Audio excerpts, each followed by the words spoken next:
Acest podcast îți este oferit de restaurantul vegan Vegasmo Brașov și holistica.ro, pentru că lucrurile bune și autentice merg perfect împreună. Noi nici măcar nu respectăm timpii aceștia. Adică înghițim, digerăm, asimilăm și când e vorba să eliminăm, noi digerăm, înghițim din nou. Noi dăm voie organismului nostru, trupului nostru să elimine.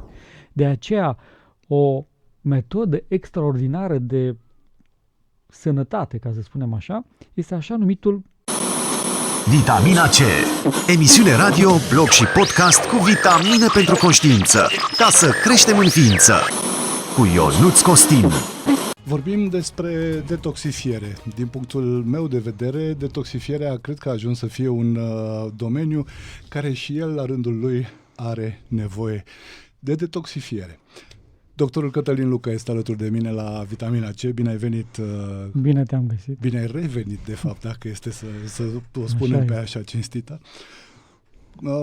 Cătălin, am vorbit despre relațiile de cuplu, le-am catalogat, le-am pus pe etaje, pe toate cele. Am vorbit de foarte multe lucruri, aș spune, într-un fel conexe cu medicina. Acum, uite, intrăm, cumva plonjăm, dacă vrei, în domeniul ăsta, deși știu că și detoxul parcă e așa un pic controversat. Unii zic că da, ok, este un domeniu în sine, alții că nu prea, că e o înșelătorie, o șarlatanie. Cum stă treaba aici? Păi, dacă e să ne gândim că avem o mașină și poate ați văzut în filme, există acele scene în care pui o banană în țeava de eșapament. Dacă punem o banană în țeava de eșapament, ce înseamnă asta? Că rezidurile de ardere din motor nu mai ies afară. Adică nu se mai detoxifică motorul mașinii. Și atunci ce face? Se oprește. În foarte scurt timp, clachează. Cam așa este și cu ființa noastră. Dacă noi ignorăm acest proces, care este unul din procesele fundamentale ale ființei noastre, fără de care noi nu am putea trăi, atunci evident că drumul spre boală este deja pavat, așezat foarte bine. Deci noi nu am putea funcționa fără acest sistem. Procesul de detoxifiere implică toate nivelurile ființei noastre și implică chiar fiecare celulă din organismul nostru. Deci nu este un proces care se realizează, să zicem, cum mai sunt unii. Facem o detoxifiere de 2 ori pe an. Dar noi nu producem substanțe reziduale de 2 ori pe an. Noi le producem în fiecare zi, chiar în fiecare moment a ființei noastre. Și chiar dacă ar fi să ne luăm, după ce am vorbit în emisiunile trecute și dădeam acel exemplu cu clădirea cu 5 etaje, că noi am fi o clădire cu 5 etaje în care etajul de jos este structura fizică, reamintim aceasta pentru cei care nu au ascultat. Deci etajul prim, parterul, să spunem așa, este structura fizică, etajul 1 este structura energetică, etajul 2 este structura psihoemoțională, etajul 3 putem să spunem că o anumită aproximare că este structura sufletului și etajul 4, deci al 5-lea nivel cum ar veni, este așa numită structură conexă cu spiritul nostru. În momentul în care, să ne gândim așa, noi de obicei umblăm mai mult pe la parter, da, pe la primul nivel și pe la nivelul 2. Acolo suntem noi conștienți, la nivelul 3, structura psihoemoțională, adică gândurile și emoțiile noastre, ne trec gândurile prin cap, dar nu suntem foarte conștienți de ele, trec diverse emoții, dar nu suntem chiar foarte aplecați asupra lor și de multe ori ne joacă, cum se spune, aceste emoții și tot ne chinuim să le controlăm și gândurile și emoții, dar nu prea ne reușește. Deci noi de obicei suntem la parter, da? Deci la primul nivel aici suntem destul de bine și pe la nivelul 2 cât de cât. Imaginați-vă că la etajul 4 se sparge țeava de la toaletă, de evacuare. Și începe să se umple nivelul 4, noi pentru că nu prea mergem pe acolo, habar n-avem. Și el începe să se umple cu rezidu, cu mizerie, cum se spune, se umple nivelul 4, se umple și la un moment dat când s-a umplut, ce face? Se duce la vecinul de jos. Dă pe afară și începe să curgă. Exact. și începe să curgă la nivelul 3. Acolo, pentru că noi nu prea suntem atenți și nu prea mergem pe acolo în vizită să vedem ce se petrece, se umple și la un moment dat ce face? Trece la nivelul de mai de jos. Da? Cum sunt? S-a spart țeava vecinului, se duce și la ăla de jos. Nu s-a rezolvat, se duce și la ăla de jos când era acasă. Așa există și în ființa noastră. Aceste reziduri, ele sunt produse chiar în fiecare moment de celulele noastre, la primul nivel. Sunt produse de rezidurile energetice pe care noi le acumulăm de-a lungul zilei, sunt produse de rezidurile gândurilor noastre și a emoțiilor noastre, pentru că și acestea, atunci când nu sunt tocmai drăguțe, Se și spune, nu? Că avem gânduri sau emoții nedigerate. exact, sau rele, sau urâte. Și atunci, evident că se umple nivelul. Când se petrec anumite evenimente mult mai complexe, tragice, am putea spune, pe care noi le luăm în tragic, în acel moment, evident că se produc rezidurile acestor răni sufletești de care am vorbit și cu o altă ocazie aici. Aceste răni sufletești, dacă ele nu sunt vindecate, nu se ține cont de ele și nu se lucrează asupra lor, prin diverse metode, atunci evident că ele se acumulează și încep să curgă. Acesta este, de fapt, pe scurt, mecanismul de încărcare a ființei noastre. Și asta vorbim de cele 4 niveluri ale ființei noastre. În momentul în care e să ne aplecăm, de exemplu, că noi de obicei, când vorbim de detoxifiere, ne gândim la ce? Colonul. E bun și asta. Sau cred că unii se mai gândesc la, nu știu, la post negru. Da, post negru ca soluție de curățare.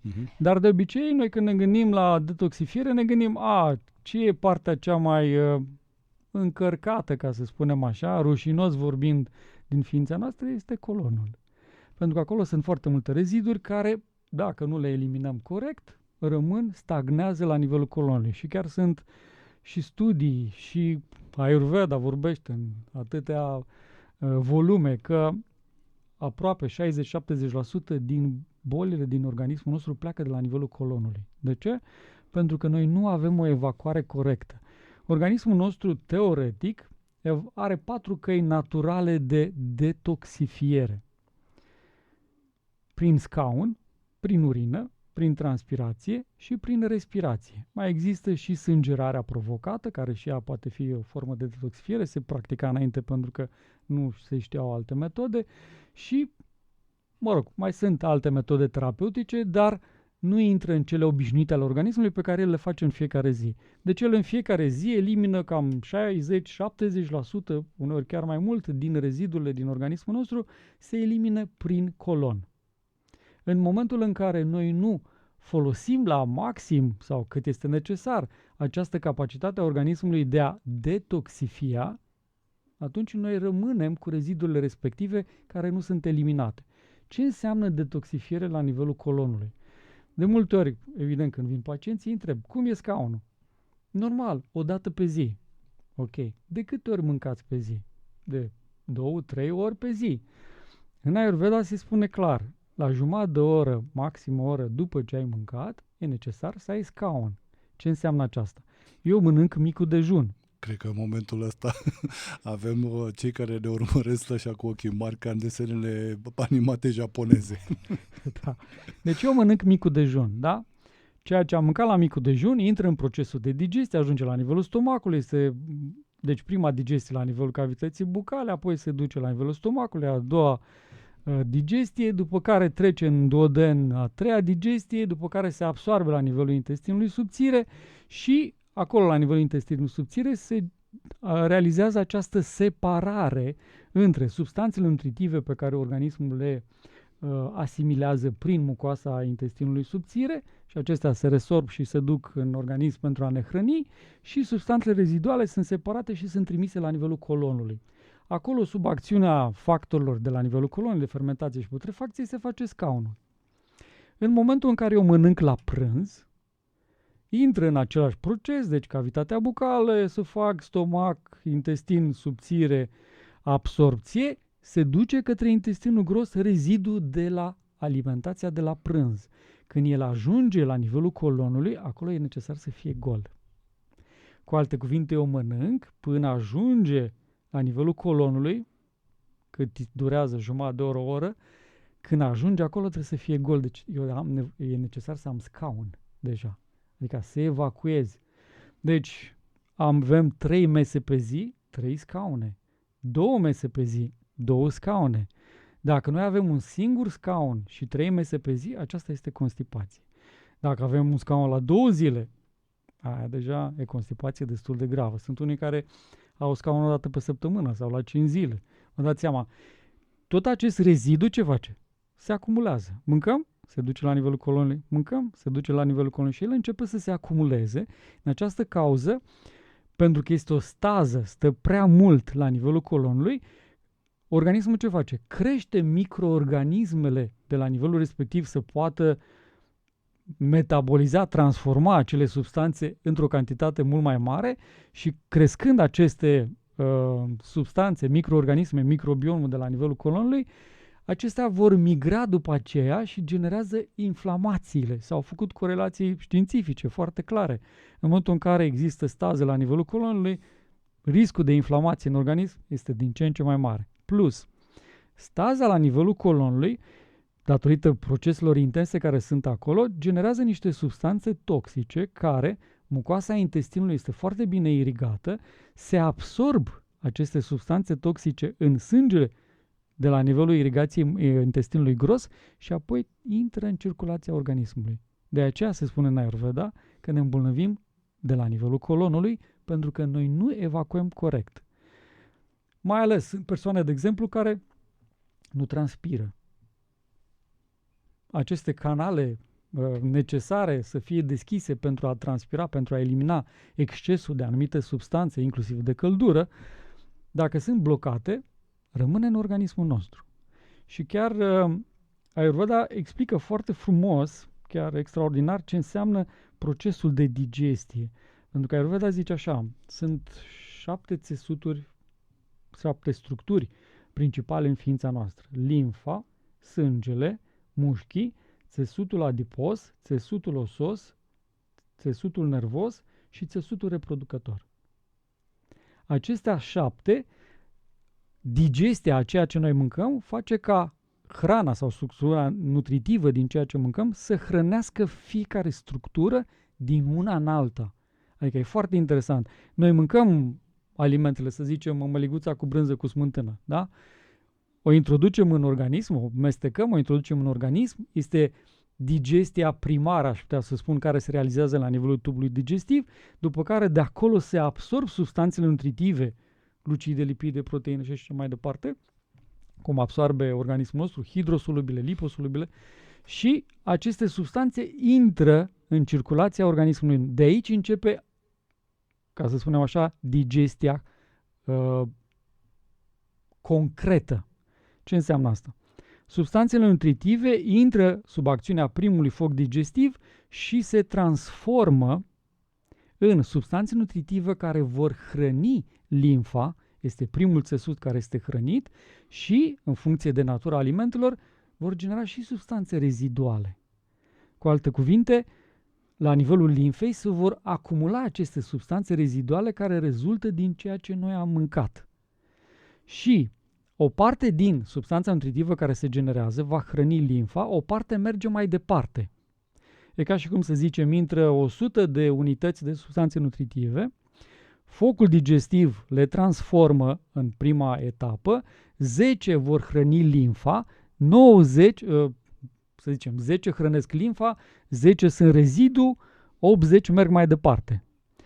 Intră sub al doilea foc digestiv, aici se vor genera 10 unități care hrănește sângele, al doilea țesut al ființei, al doilea structură a ființei noastre, și vor rezulta, să zicem, 10 substanțe reziduale care se acumulează la nivelul sângelui. Și de aceea, de exemplu, noi, dacă ceea ce mâncăm nu are o calitate nutritivă înaltă și curată, atunci, să spunem, cantitatea de substanță nutritivă pentru limfă este mică, dar în schimb rezidul este mare. Și de aceea, de multe ori zicem, simt așa că parcă am limfa încărcată. Mă ajuce să fac un drenaj limfatic sau să fac nu știu ce. De ce? Pentru că limfa este încărcată din cauza acestui lucru. Acumulăm reziduri la nivelul limfei. Deci, substanța nutritivă merge la al doua structură, hrănește sângele, structură reziduală sau substanță reziduală la nivelul sângelui, după care ce rămâne merge mai departe la al treilea foc digestiv, unde aici va hrăni mușchiul. Mușchiul cu substanțe reziduale, substanțe nutritive. Ce rămâne, merge mai departe. Când noi mâncăm un aliment, deci vă dați seama, se subțiază. Intră 100, 20 hrănește primul, să zicem 20 al doilea, deci deja 40, 20 hrănește al treilea, deci deja 60, ajunge până la sistemul adipos. Deci hrănește primul rând limfa, apoi sângele, apoi mușchii, apoi țesutul adipos și dacă noi nu avem o calitate înaltă a ceea ce noi mâncăm din punct de vedere nutritiv, se oprește la nivelul țesutului adipos. Și nu mai hrănește celelalte țesuturi. Osos, nervos, reproducător. Ce înseamnă asta? Osteoporoza, degenerescență neuronală, că nu este hrănit țesutul. Infertilitate și multe alte probleme, impotență, că nu se hrănește țesutul reproducător. De ce? Pentru că noi nu am mâncat corect. Și mai există o problemă că atunci când calitatea a ceea ce mâncăm nu este foarte înaltă, rezidul devine foarte mult și ce face? Blochează, înnăbușe focul digestiv de la nivelul respectiv. Pentru că la nivelul fiecărei țesute există un foc digestiv. Și dacă acel foc digestiv este înnăbușit de rezidu, atunci el nu va putea să, ca atunci când avem un foc și punem chestii umede peste el, lemne umede sau ceva, el ce face? Se înnăbușe și se stinge. Și atunci nu va putea să genereze substanțe nutritive pentru celelalte țesuturi, inclusiv pentru țesutul respectiv, și atunci ce se produce? Nu se hrănește. Și tot ceea ce nu se digeră se transformă, cum spune Ayurveda în ama, toxine. Toxina care încarcă limfa sau încarcă sângele, poate ați fost vreodată sau sigur ai văzut când se ia analizele de sânge și un sânge de la gros, care abia curge în eprobetă, care este foarte încărcat în acel moment.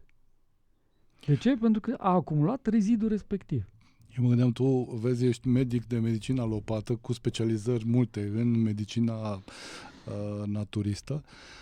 Ai descris foarte frumos și foarte, n-aș spune de fapt foarte plastic, pentru că de fapt ceea ce tu ai făcut adineauri este o descriere tipică, clasică, nu e ceva, adică a venit Cătălin în emisiune de radio inventat și a început să spună niște poezii și lumea aude, wow, focuri, al treilea, al patrulea. Exact. Adică ceea ce ai făcut tu este o descriere din punct de vedere ayurvedic a întregului proces de digestie și de hrănire a constituenților corporali, sunt denumiți dhatu în Ayurveda. Spun asta pentru că în spatele a ceea ce tu spui este exact o știință foarte precisă. Nu este doar așa, nu sunt să straie pe călător. Focurile la care ai făcut referire sunt, de fapt, putem să le asimilăm cu niște procesatori ai constituentului respectiv. Sunt, dacă vreți, forța de procesare din cadrul constituentului respectiv, iar mecanismul este că vine hrana în constituentul X, vine procesatorul, își face treaba, hrănește constituentul, da, și o parte trimită mai sus, cei mai buni cum ar veni, iar o parte care nu este bună o trimite spre eliminare. Vezi, uite, din modelul ăsta eu mă bucur foarte mult că ai intrat până acum în aproape 100 de ediții de vitamina C, sunt 90 și cred că 5, a 6 e asta. N-am descris sistemul ăsta, este enorm de frumos, complex și precis descris în Ayurveda, fiecare fază și toate cele se știe, de exemplu, acum e momentul meu în care vin eu și predau ceea ce ar vrea să zică invitatul. Știu că este descris foarte clar și perioada pe care o petrece hrana, să spun așa, în interiorul unui constituent. Și acest proces de digestie, de când intră și intră în primul foc sau în primul catalizator, ca să spunem, în primul blender și face hrana pentru primul constituent corporal, deci de când intră în acest sistem și până hrănește ultima structură, țesutul reproducător, sunt 28 de zile. Adică nu este jumătate de oră, nu sunt 3 ore, nu sunt 5 ore. Și de fiecare dată, adică când se fac aceste procese, dacă noi în aceste 28 de zile intervenim prin emoții negative, gânduri negative, prin diverse stări negative, prin diverse evenimente care nu știm să le manageriem și așa mai departe, noi ce facem? Perturbăm, de fapt, acest proces. Și el poate că noi am mâncat ceea ce era corespunzător să hrănească până la urmă mult țesut. Dar pentru că avem aceste atitudini greșite, pentru că nu am detoxifiat pe etajele de mai de sus, cum spuneam, se perturbă tot acest proces și ne trezim că se oprește la un moment dat. Și ne întrebăm de ce sunt atât de multe boli, Alzheimer, Parkinson, lipsa tecii de mielină la axon sau, eu știu, osteoporoza, impotența, infertilitatea și multe altele. De ce? Pentru că noi nu știm să avem grijă de acest proces și mai ales nu știm să avem grijă de aceste focuri. Pentru acești procesatori. Acești procesatori, pentru că ei sunt foarte importanți. Dacă nu ai focul necesar, mai ales, cum să zic, conform a ceea ce ai mâncat, nu ai focul necesar, nu se digeră.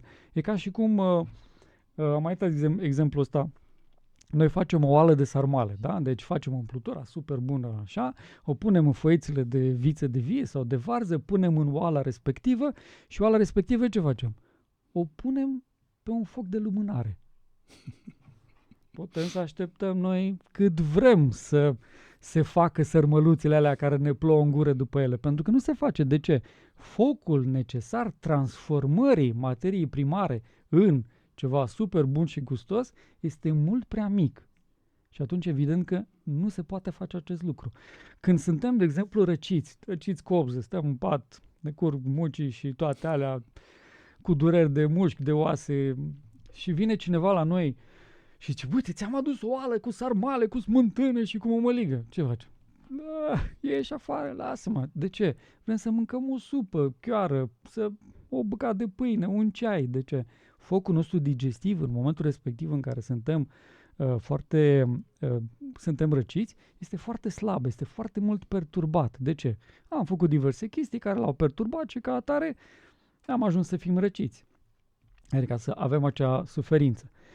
Exact același lucru se petrece și aici. În momentul în care noi vrem să mâncăm ceva, când am făcut cursurile de nutriție pentru bucătare vegetariană, le spuneam, când vrei să mănânci ceva, primul lucru faci așa, faci un stop cadru, 3 secunde, 5 secunde, 10 secunde, cât ai nevoie și îți evaluezi focul digestiv. Pentru că tu poate vii acasă, de ce?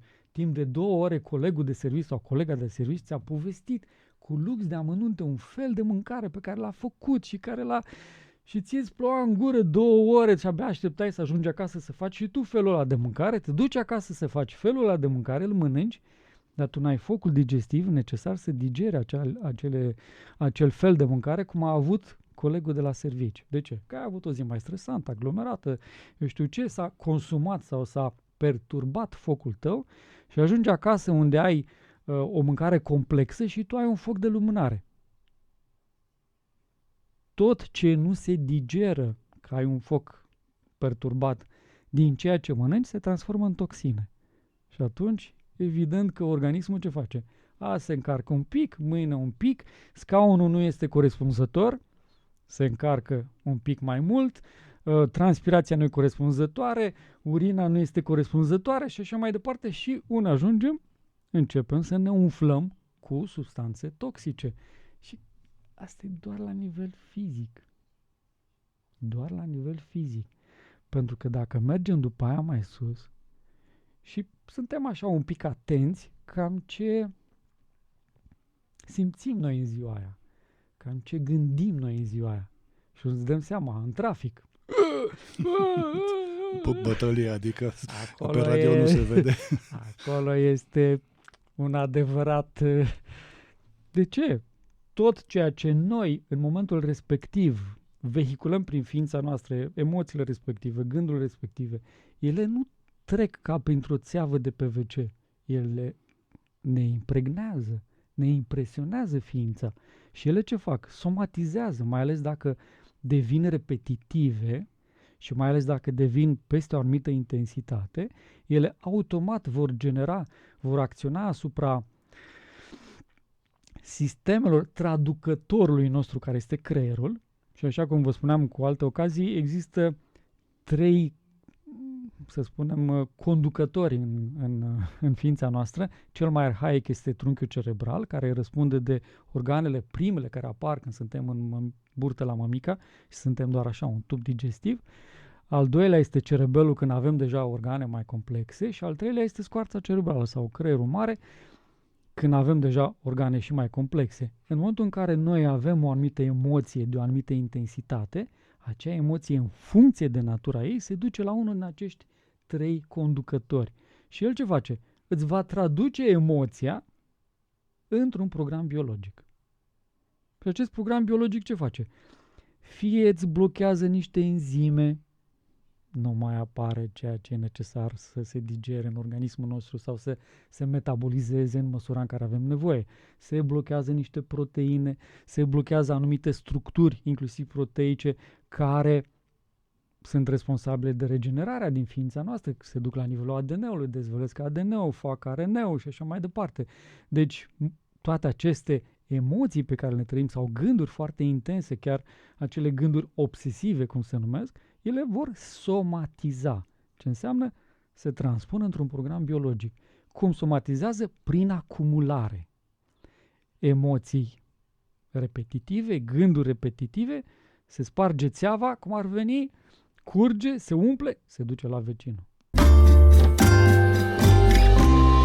Mașina o speli săptămânal. Telefonul îl actualizezi la fiecare notificare. Casa trebuie să strălucească bec. Dar tu, pe tine, te mai actualizează cineva? De tine, cine se ocupă? Vino și tu în Detoxitabăra Holistică. Retreat intensiv de detox ayurvedic avansat. Ajuns la ediția 31. După 12 ani de experiență. Învățături multimilenare ayurvedice de detox, în care înveți să-ți identifici tipologia, care este mecanismul diferitelor cure de detox și care ți se potrivește cel mai bine, și multe altele. În plus, ai și partea practică, aplicată, cu amestecuri detoxifiante de plante de leac românești, după formule ayurvedice, înveți efectele a peste 30 de plante românești, gătești și savurezi o hrană specifică tipologiei tale, cunoști oameni faini și ai parte de liniște în natură. 30 iulie, 2 august, lângă Târlângeni. Curățenia din casa ta mai poate aștepta, a ta nu. Detalii și înscrieri la 0744 201 401 sau pe holistica.ro. Vitamina C cu Ionuț Costin. O emisiune plină de nutrienți, esențial pentru întreaga ființă. Anterior ai descris cele, eu le spuneam cumva ca și cum ar fi 7 rafinării care sunt puse una peste alta, care sunt constituenții corporali, categoriile, să zic așa, din care este alcătuit trupul din care nostru. ne hrănim. Da. Un lucru foarte important pe care l-am observat, știi, cum spuneai tu, că intră hrana în primul constituent, adică am mâncat și după aceea s-a produs absorpția, a intrat în primul constituent, apare forța, să zic așa, de procesare sau factorul de procesare de pe acel constituent, ce descriu eu aici este valabil pentru oricare dintre cei 7 constituenți, după care se dă mai departe cei mai buni și cei mai rău se trimite către eliminare. Vezi, mă gândesc că Dumnezeu cum ne-a făcut așa, cu treptele astea așa, atitudinea pe care o avem este de a da mai departe ceea ce e mai bun. Da, chiar există un concept foarte frumos, se numește ojas.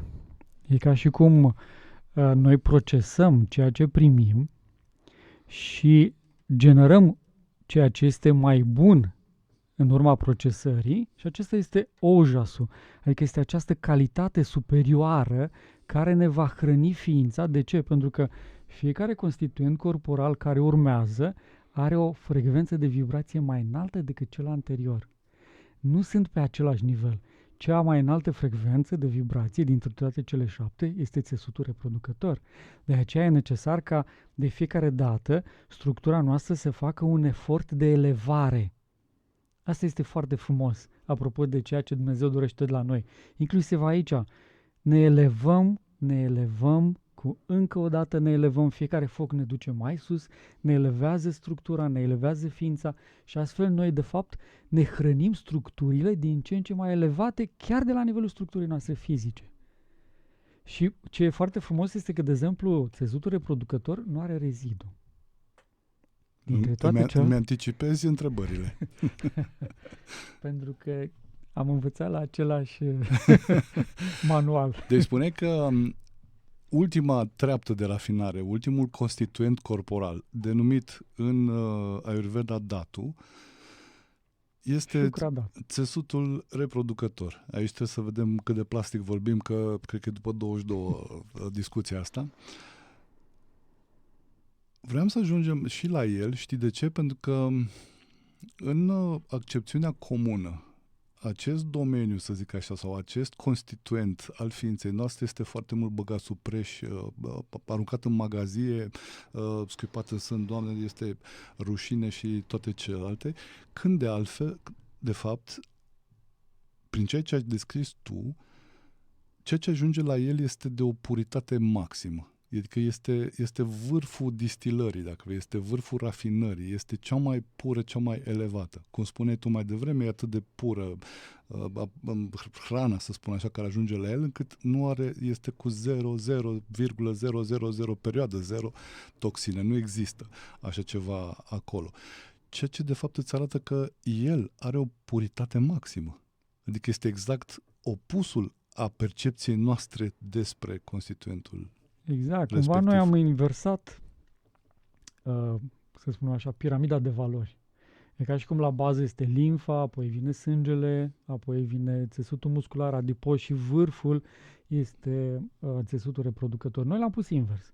Dăm o foarte mare importanță limfei, o foarte mare importanță sângelui, care evident sunt importante, sunt în structura noastră. Mulți a mușchilor? Da.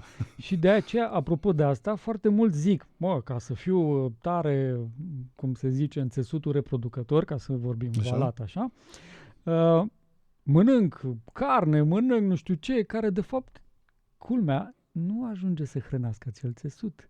Pentru că acest aliment, carnea, are o frecvență de vibrație foarte joasă.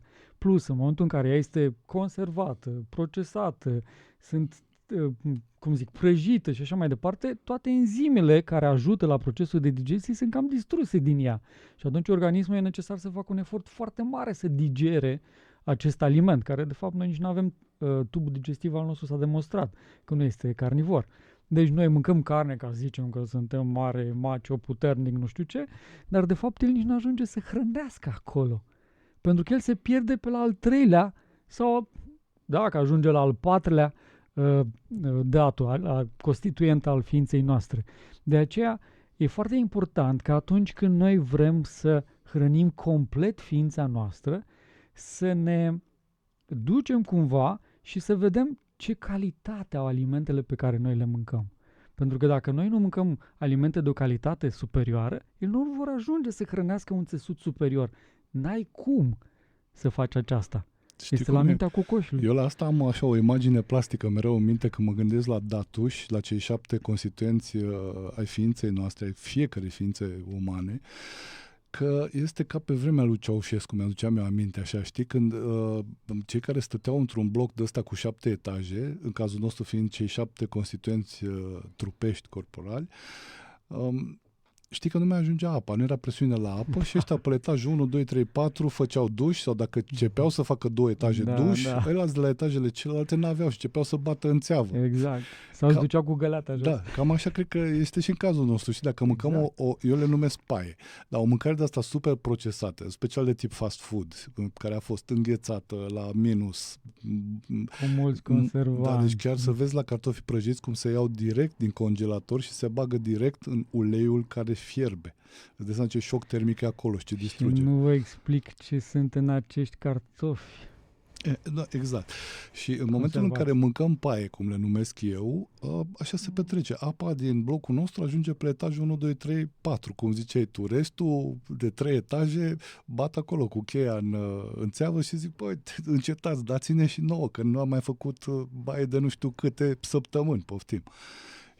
Iar o mâncare cât mai curată, cu cât mai mult nutrienți, reușește să facă asta, să aducă până în etajul 7 și etajul 7 să fie super fericit și împlinit.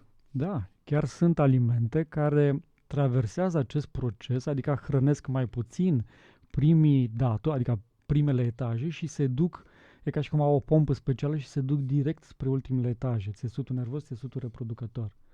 Și de aceea, consumând aceste alimente, cunoscându-le și consumându-le, ajută enorm de mult la hrănirea acestei structuri. Plus că noi de multe ori credem că nu e suficient niște mușchi, niște țesut adipos, niște sânge, niște limfă, restul mai vedem noi.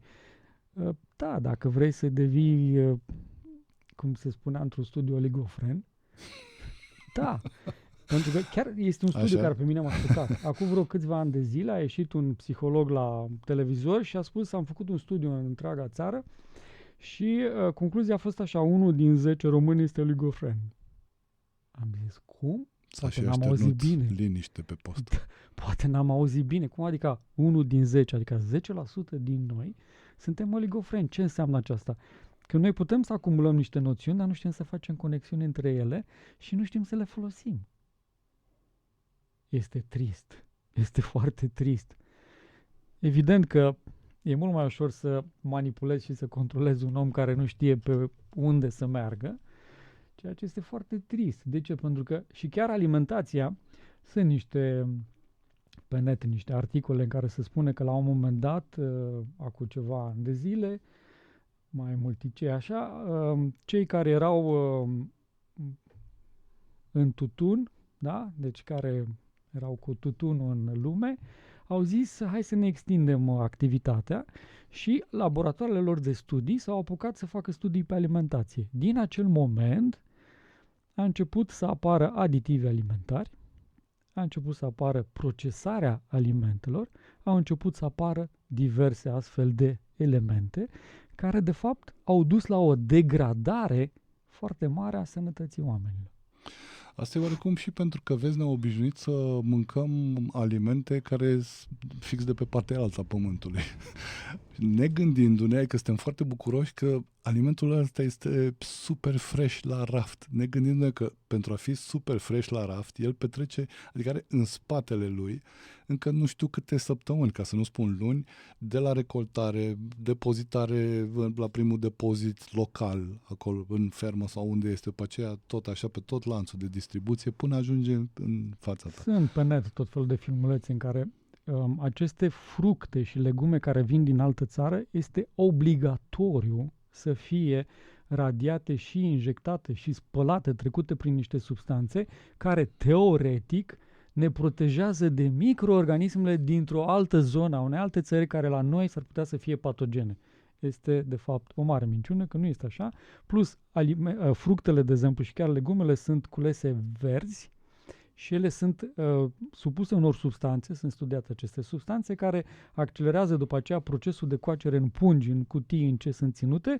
Nouă ne ajung bananele galbene, ele sunt culese verzi și chiar am văzut aceasta, am fost în țări unde se culeg bananele și am văzut efectiv că ele se culeg verzi, se pun în tot felul de pungi, în tot felul de așa, și apoi transmise și noi le ajunge la noi ca fiind galbene, dar ele sunt culese verzi. Această accelerare sau forțare a procesului de coacere în cutii, în barăci, în containere, nu are nimic de a face cu procesul natural de creștere. Și chiar sunt, la un moment dat am făcut niște studii cu privire la, niște cercetări cu privire la biofotoni. A fost la acum mulți ani de zile un tip care a avut această intuiție că în alimente și în fructe există niște particule foarte speciale care, de fapt, ele sunt cele care aduc informația, structura subtilă informațională a ceea ce noi mâncăm. El n-a avut atunci tehnologia respectivă. După ceva ani de zile, 2 cercetători au aflat de studiile respective și au vrut să râde de el și au zis, noi avem tehnologia, o demonstrăm că ăla bătea câmpii. Și au început să studieze aceste lucruri și după ceva timp au recunoscut și au zis, ne cerem iertare față de, pentru că studiile noastre au arătat că ceea ce a spus el este perfect adevărat. Și au arătat cum în alimente și în ceea ce noi mâncăm, în cele care văd lumina soarelui, foarte important acest lucru, pentru că acum este la modă să poți să faci 3 culturi pe an în niște hale închise unde nu există lumina soarelui, unde alimentele, legumele sau fructele sunt hrănite cu niște substanțe chimice, studiate evident ca ele să crească de 3 ori pe an și care nu văd lumina soarelui. Acolo nu există acești biofotoni. Iar noi când mâncăm un aliment, că e o roșie, că e o banană, că e o măr, care a văzut lumina soarelui și care a crescut sub lumina soarelui, acolo există, asta spuneau cercetătorii, este o aranjare foarte specială a acestor biofotoni care dau caracteristica subtil, informațională a alimentului pe care noi mâncăm. Și că, de fapt, noi mâncăm când mâncăm un aliment, noi mâncăm o rețetă, o structură foarte specială de aranjare a acestor biofotoni care, intrând în ființa noastră, ne hrănesc și celelalte etaje ale ființei noastre. Dacă noi nu avem această structură, ceea ce mâncăm, mâncăm lemne. Ca să spunem așa. Paie, cum ziceam eu mai devreme. Exact. Corect. Paie. Bun. Mă gândeam dacă să mai întorc înapoi discuția, dar nu mai întorc spre datul și am rezolvat-o. Vreau, uite, să intrăm și într-un mic mit, care, de fapt, ce zic eu mit? Că este unul dintre cele mai... Da, e unul dintre cele mai mari. Degeaba zic eu mit. Am vrut să-l escamotez așa, știi? Lumea foarte mult spune și chiar culmea că în momentul, parcă s-au întrețesut lucrurile, știi? După ce am stabilit că facem emisiunea cu detoxifierea, pe o postare de internet care vorbea despre detoxifiere și despre o anumită cură, cineva comentează și zice, ce tâmpenii, pentru că organismul își face singur treaba. Și am zis, Dumnezeule mare, după atâția ani în care am tot explicat, și nu numai eu, toată lumea tot explică, că suntem de mult depășiți, lumea vine și spune, da, organismul își face treaba, de ce trebuie să-mi fac eu o cură de detox? Ce treabă am eu cu curățenia din mine? Cum stăm la capitolul ăsta? Se numește cruntă ignoranță. Asta este capitolul, putem să punem titlul de capitol. În mod adică în mod natural, așa cum bunul Dumnezeu ne-a făcut cu toate sistemele perfecte, să funcționeze perfect. Adică noi aducem, asimilăm, da? Adică digerăm, asimilăm ceea ce am digerat, partajăm rezidu, eliminăm rezidu. Foarte simplu. Dumnezeu ne-a construit perfect din această perspectivă. Problema este, și doar un simplu exemplu, noi nici măcar nu respectăm timpii aceștia. Adică înghițim, digerăm, asimilăm și când e vorba să eliminăm, noi înghițim din nou. Noi dăm voie organismului nostru, trupului nostru să elimine. De aceea o metodă extraordinară de sănătate, ca să spunem așa, este așa numitul, acum este pe net destul de mult, postul intermitent, care este un lucru extraordinar. De ce este extraordinar? Pentru că permite prin această pauză alimentară între ultima masă pe care o iei seara, cina, și a doua masă pe care o iei și de preferință este să nu fie micul dejun, ci să fie prânzul, cel mai devreme, noi dăm timp trupului nostru să facă exact aceste procese. Adică aducem, digerăm, asimilăm și eliminăm rezidul respectiv. Noi, de exemplu, când a doua zi dimineață, pentru că procesul, dacă noi mâncăm la ora 6, 7, 8 seara, el are nevoie de un timp, organismul, ca să facă toate aceste procese. Și exact procesul ăla de detoxifiere, noi îl șuntăm. De ce? Pentru că mâncăm dimineața. Vreau să le și spunem puțin celor care ne urmăresc ce este un post alternativ, ca să știe să nu, adică mă gândesc că sunt mulți care nu s-au dus în zona asta. Postul intermitent înseamnă să avem pauze alimentare între mese. Și el spune așa, dacă vrei să mănânci de 3 ori pe zi, ok, mănânci de 3 ori pe zi, dar între mese nu ronțăi, nu guști, nu aduci altceva. Poți să bei lichide, cum ar fi apă, ceai, dar nu aduci altă mâncare. Noi de obicei, foamea asta mentală, cum se numește, noi ronțăim și mâncăm pentru că mintea ne este agitată, structura mentală e agitată. Noi ce facem? Mâncăm micul dejun și până la prânz mai ronțăim câte ceva. E așa cum am învățat la școala de tehnicieni nutriționiști, 3 mese principale, 2 snack-uri între, 2 gustări. Asta este o prostie, pentru că tu nu-i mai dai voie trupului să-și parcurgă etapele. E ca și cum mergem cu mașina, ce facem? alimentăm în rezervor, da? Și din rezervor se extrage benzina, ajunge în motor, se face compresia, arderea respectivă, se generează lucru mecanic, da? Se mișcă arcul, frânt, pistoanele și așa mai departe, după care când e vorba să evacuăm, cum am spus la începutul emisiunii, când e vorba să evacuăm gazele de eșapament, le înfundăm. Intrăm din nou în sistemul celălalt. Nu le dăm voie să iasă. Exact așa se petrece și în ființa noastră. Noi, de exemplu, și Ayurveda spune foarte clar, nu mănânci nimic până n-ai digerat masa anterioară. Pentru că dacă tu, de exemplu, ai mâncat ceva, ai digerat 50% din ceea ce ai mâncat și pentru că, din diverse motive, mănânci din nou ceva, în acel moment se oprește digestia a ceea ce ai mâncat tu anterior și nici nu digeri ceea ce ai mâncat acum. Totul se transformă în ama, pentru că se bulibășește, cum se spune, focul digestiv în acel moment. De aceea Ayurveda spune clar, mănânci în momentul în care ți-e foame cu adevărat. Ce este de fapt foamea cu adevărat? Este senzația, focul digestiv a consumat ceea ce era de consumat de la masa anterioară și cere o nouă masă. Atunci poți să-i dai o nouă masă. Dar dacă ție nu ți-e foame, focul tău nu este activ, că el încă mai digeră masa anterioară, dar tu vii cu alte alimente, se oprește procesul de digestie.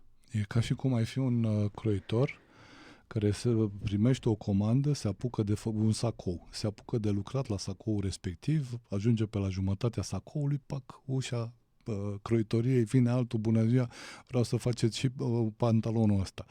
Lași sacou sau, mă rog, nu lași, lucrezi la amândouă. Îl pui deasupra. Îl pui deasupra, bun. Deasupra. Deci tu tragi sacoul să-l croiești și deasupra pui materialul de pantalon și faci pantalon. Și faci un sacou-pantalon. O struțocămilă. Exact. Când să închei struțocămila, ding, iarăși se deschide altul, ușa da. și ce să vezi? Da. O geacă. O geacă. Și tot așa. Și te trezești la final de zi că ai o struțocămilă, o elefant, o umbrelă. Cum e moda acum, de altfel. Dacă ne uităm, cam așa arată. Dacă te uiți pe fashion, cam așa arată.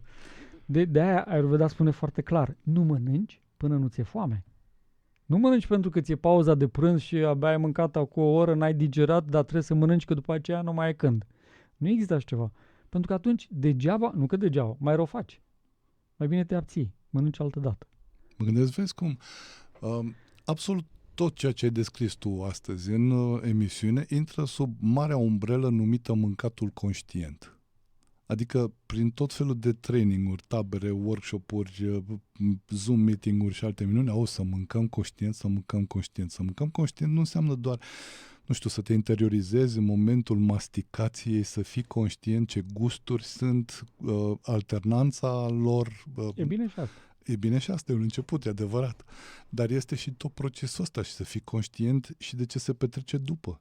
Adică chiar ziceam, știi că e foarte interesant că în spatele dinților este întuneric. Nu ne mai interesează. Am aruncat acolo, și-a făcut papila datoria, după care nu mai este treaba noastră, dar chiar nu mai e. Este treaba trupului. Da. Doar de aia l-am hrănit să-și facă treaba. De aia eu le spun la cursuri sau în tabelele pe care le organizăm, le spun participanților. Sunt niște elemente de care e foarte important să ții cont și de care să fii conștient înainte de a mânca. 1 este să-ți verifici focul digestiv, așa cum am spus. Adică îți iei 5 secunde, 10 secunde și te duci la nivelul zonei tale abdominale și vezi cum e. Dacă simți de acolo o stare de foame, înseamnă că e ok, poți să mănânci. Și în funcție de cât e senzația de foame, poți să mănânci un aliment mai simplu sau, dacă e o senzație de foame mai mare, poți să mănânci un aliment mai complex. Și evident, cum te știi, în Ayurveda sunt cele 3 tipologii, Vata, Pitta, Kapha, și în funcție de acestea, noi facem asta inclusiv la cursuri, dăm câteva repere ca omul să știe, da, pot să mănânc uleios sau pot să mănânc gras sau e necesar să mănânc simplu sau și așa mai departe. Deci, primul lucru, verificăm focul digestiv. 2. Verificăm tendința noastră din acel moment. Ce înseamnă asta? În Ayurveda, gustul se numește rasa, așa cum știi. Orice gust aduce o emoție. Rasa, emoția se numește tot rasa, deloc întâmplător, și atunci Ayurveda a arătat în mod clar că orice gust aduce o emoție. în momentul în care noi, de exemplu, vrem să mâncăm ceva dulce, dulcele, gustul în sine, rasa, este adus de către o structură concretă, de o substanță, da? De ceea ce noi mâncăm. Să zicem mierea, da. Dacă noi aducem, deci substratul gustului respectiv dulce are o calitate înaltă, este elevată, cum este mierea de albine, atunci emoția pe care o va genera în ființa noastră gustul dulce va fi de o calitate înaltă, de o frecvență înaltă. Dacă noi aducem o prăjitură din zahăr rafinat, este un purtător de o frecvență joasă. Cu toții știm, zahărul se numește moartea albă. Deci, noi aducem dulcele, tot gustul dulce, dar îl aducem cu o substanță, cu un purtător de o frecvență joasă. Atunci, emoția pe care noi o vom resimți, pe care o vom genera prin gustul dulce în ființa noastră, va fi de o frecvență joasă. În loc să gustul dulce este asociat cu mulțumirea, împlinirea, satisfacerea, recompensa. De aceea, de exemplu, când ne simțim neiubiți, părăsiți și așa mai departe, ce facem? Ne ducem și începem să mâncăm dulce, ca să ne simțim îmbrățișați, să ne simțim iubiți, mulțumiți. Dacă noi aducem un gust dulce cu o frecvență joasă, atunci nu mai apare împlinirea, starea aia de bucurie, de fericire înaltă, ci apare hedonismul. Starea asta în care mă simt bine cu mine, mulțumit cu mine, nu-mi trebuie nimeni, lasă-mă în pace. Adică hedonismul care înseamnă plăcerea de dragul plăcerii. Exact. Deci avem același gust, dulce, dar în funcție de natura substanței cu care noi aducem dulcele respectiv, vom genera în ființa noastră frecvențe elevate și calitatea ființei noastre va fi înaltă, că de aia se spune, suntem ceea ce mâncăm. De ce? Din această perspectivă. Pentru că în funcție de ce mâncăm, vom genera emoții, gânduri, trăiri elevate, frumoase, minunate, sau din contra, din ce în ce mai joase. Adică, uite, dacă e să folosesc puțin o imagine plastică, te referi la cele două, să zic, fețe ale monedei numită dulce.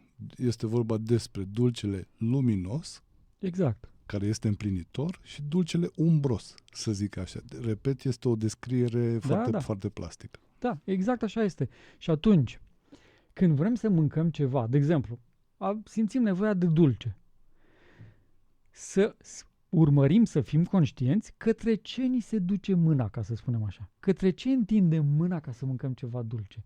Către un Snickers plin de zahăr și tot felul de prostii sau către o lingură de miere de albine? Trebuia să bag un bip de cenzură la marcă, așa? Nu-i problemă. Eu am spus asta că de obicei dau exemplul ăsta la cursuri și mi-e familiar. Deci ori mâncăm o prăjitură care are zahăr alb și tot felul de chestii care sunt și vor genera o frecvență joasă în ființa noastră, ori mâncăm ceva care e foarte pur și elevat, aduce același gust dulce, dar generează în ființa noastră gânduri frumoase, starea de împlinire, de mulțumire, de recompensă și așa mai departe. De-aia e foarte important, înainte de a mânca ceva, să vedem care e tendința noastră. Deci primul lucru, vedem care e focul digestiv. Al doilea, care este tendința. Pentru că noi în acel moment, dacă suntem conștienți 3, 5, 10 secunde de tendința pe care o avem, avem posibilitatea chiar în acel moment să o modificăm. Asta este un lucru extraordinar, că poți să alegi. S-ar spune chiar dacă nu reușești în momentul respectiv și nu întorci, nu-ți aplici puterea paranormală de a-ți întoarce capul în partea cealaltă, ai un element pe care după aceea poți să mergi pe fir. Adică, ok, nu poți să te stăpânești, dai iama într-un baton din ăla ultra-mega procesat-o-chimico etc., dar măcar nu negi totul, nu-l bagi sub preș. Îți dai seama, păi stai puțin, ok, a trecut, l-am mâncat, mă simt cum mă simt, dar hai puțin să văd totuși de unde, care e rădăcina tendinței astea ale mele. Rădăcina e de sus. La celelalte nivele ale ființei noastre, de acolo vine această rădăcină. De aia, procesul de detoxifiere, noi de foarte multe ori îl asociem cu structura fizică, pentru că asta ne doare, cum se zice, asta o vedem, asta o pipăim, de asta ne lovim. Dar procesul de detoxifiere, de aia chiar și acest concept, detoxifierea detoxifiere, Pentru că de foarte multe ori este impregnată acest concept de detoxifiere cu tot felul de teorii foarte, uneori chiar care n-au nicio treabă cu detoxifierea, să facem detoxifiere o dată pe an sau de 2 ori pe an sau să facem detoxifierea doar a colonului. Să nu facem detoxifiere. Nu este așa. Ființa noastră are nevoie, cum se numește, igiena pe toate nivelurile. Să ne gândim la un lucru. Iartă-mă numai un pic. Continuăm într-o secundă. Eu mă bucur foarte mult că spui lucrurile astea, pentru că ar trebui cu toții să fim avertizat-o conștienți de faptul că și în acest domeniu al detoxifierii, ca în oricare alt domeniu al vieții noastre, în special comercial, de fapt, oricare domeniu găsim și comercialul acolo, există la fel și comercialul luminos, care face lucruri bune și frumoase, și comercialul ombrit, care urmărește portofelul și restul nu e treaba lor să-și asume efectele faptelor. Avem medici sau alte lucruri care se ocupă ei mai departe. De aceea spuneam că e vorba de detoxifierea detoxifierii, căci domeniul ăsta mai umbros, să zic așa, a injectat în interiorul acestui domeniu al detoxifierii tot felul de toxine, de amauri, de lucruri care nu sunt adevărate, sunt doar menite să stoarcă bani. Nu spun neapărat la proceduri sau la diferite produse, ci chiar și diferite concepte. Aici e marea problemă. Că dacă pui un produs care, poate nu e cel mai bun, sau pui o anumită acțiune care poate nu este cea mai bună, aia o mai poți modifica. Dar când inoculezi în conștiința oamenilor ceva care este greșit, picătură cu picătură, încât omul nu mai poate să deceleze că este greșit sau nu, aia este cea mai mare intoxicație. Pentru că pleacă la sursă. Și de la sursă, după aceea, omul va acționa în mod fără să-și dea seama. Pentru că tu ai intoxicat decidentul, să zic așa. Izvorul. Computerul care controlează totul. Exact. Izvorul din care îți vine apa. Nu ai pus undeva în lacul de acumulare, ci ai pus chiar de la izvor. Și atunci omul nici nu-și dă seama că apa pe care o bea este contaminată, pentru că el nu vede că de la izvor. El zice, asta e apa, asta vine, este super bună. El nu vede că undeva este murdărită și nu e bună. De aceea, în conceptul ăsta de detoxifiere, este foarte important să înțelegem, ca și în altele, că noi suntem un întreg. Noi suntem 5 etaje. Foarte important să înțelegem acest lucru. De exemplu, adică fizic, emoțional și tot ceea ce ne-ai prezentat anterior. Plecăm de la serviciu. Am încheiat serviciul, ne ducem acasă, ne așteaptă cei dragi, abia așteptăm să ajungem acasă. Cu o stare de bucurie, de entuziasm și nu știu ce. Ne urcăm în autobuz. Stăm în autobuz cu ceilalți oameni. La un moment dat se urcă unul care, într-un maiou mai transpirat, mai nu știu ce, mirositor, mai ridică un braț, și simți așa o reacție, o să te duci în partea cealaltă a autobuzului. De ce? Pentru că este o reacție fizică la ceva care nu-ți place. Mirosul, aspectul, poate cine știe ce, este o reacție pe care tu o conștientizezi în acel moment. Și ce faci? Te ferești, în mod firesc. Dar te sui în autobuz, liniștit, este liniște, fiecare cu căști, stă pe telefon, că acum așa este, fiecare stă și butonează pe telefon și cobori din autobuz, te duci acasă și când ajungi acasă începi, n-ai făcut aia, dar ce-i mizeria asta? Da, papucii de ce ți-ai lăsat? Și începi să țipi la cei dragi sau să te porți într-un anumit fel sau să fii ranchinos sau știu ce. Când tu, atunci când ai plecat de la servici, erai super entuziasmat, abia așteptai să ajungi acasă, să strângi în brațe pe cei dragi, să te bucuri de ei de seara respectivă. Ce s-a petrecut între timp? Ne-am urcat în autobuz, lângă noi s-au urcat și alte persoane. Una din ele tocmai fusese părăsită, tocmai fusese dat afară, tocmai fusese nu știu ce, eu știu ce îi se petrecuse, gânduri repetitive, negative, că îl strâng de gât pe ăla, că îi fac nu știu ce, emoții. Vă dați seama, toate acestea generează un câmp informațional în jurul lui, care nu se limitează la pielea lui, ci se extinde. Tu stai lângă el. Habar n-ai ce gândește ăla. Habar n-ai ce simte omul ăla, decât dacă ai o structură empatică trezită și atunci simți că ceva nu miroasea bine. Dar stai lângă el. Ce face structura ta energetică și psihoemoțională? Se impregnează cu natura acelui ființe. Și Cobori din autobuz, te duci acasă și începi să țipi la ceilalți și nu știi de ce. De ce? Pentru că tu te-ai infuzat de acea structură. Dacă ar fi, de exemplu, când te urci în fiecare autobuz, să există un scanner al emoțiilor, a gândurilor, a structurii tale, a aurei tale și să zică aici trebuie să te purifici sau să fii un purificator de la cum e în diverse de-astea de studii de științifice în care se bagă în costumele alea, le dă aurul respectiv, îi purifică și când intră acolo sunt sterili. Cam așa ar fi necesar să ne facem și noi. Igiena, detoxifierea ființei noastre. Noi dacă ne ducem la serviciu, a fost ceva super, stresant, tot felul de chestii, cu emoții care nu sunt prea drăguțe. Și ne ducem acasă cu ele, fără să ne detoxifiem, fără să ne igienizăm, să ne spălăm, noi le ducem acasă și le vărsăm la ceilalți.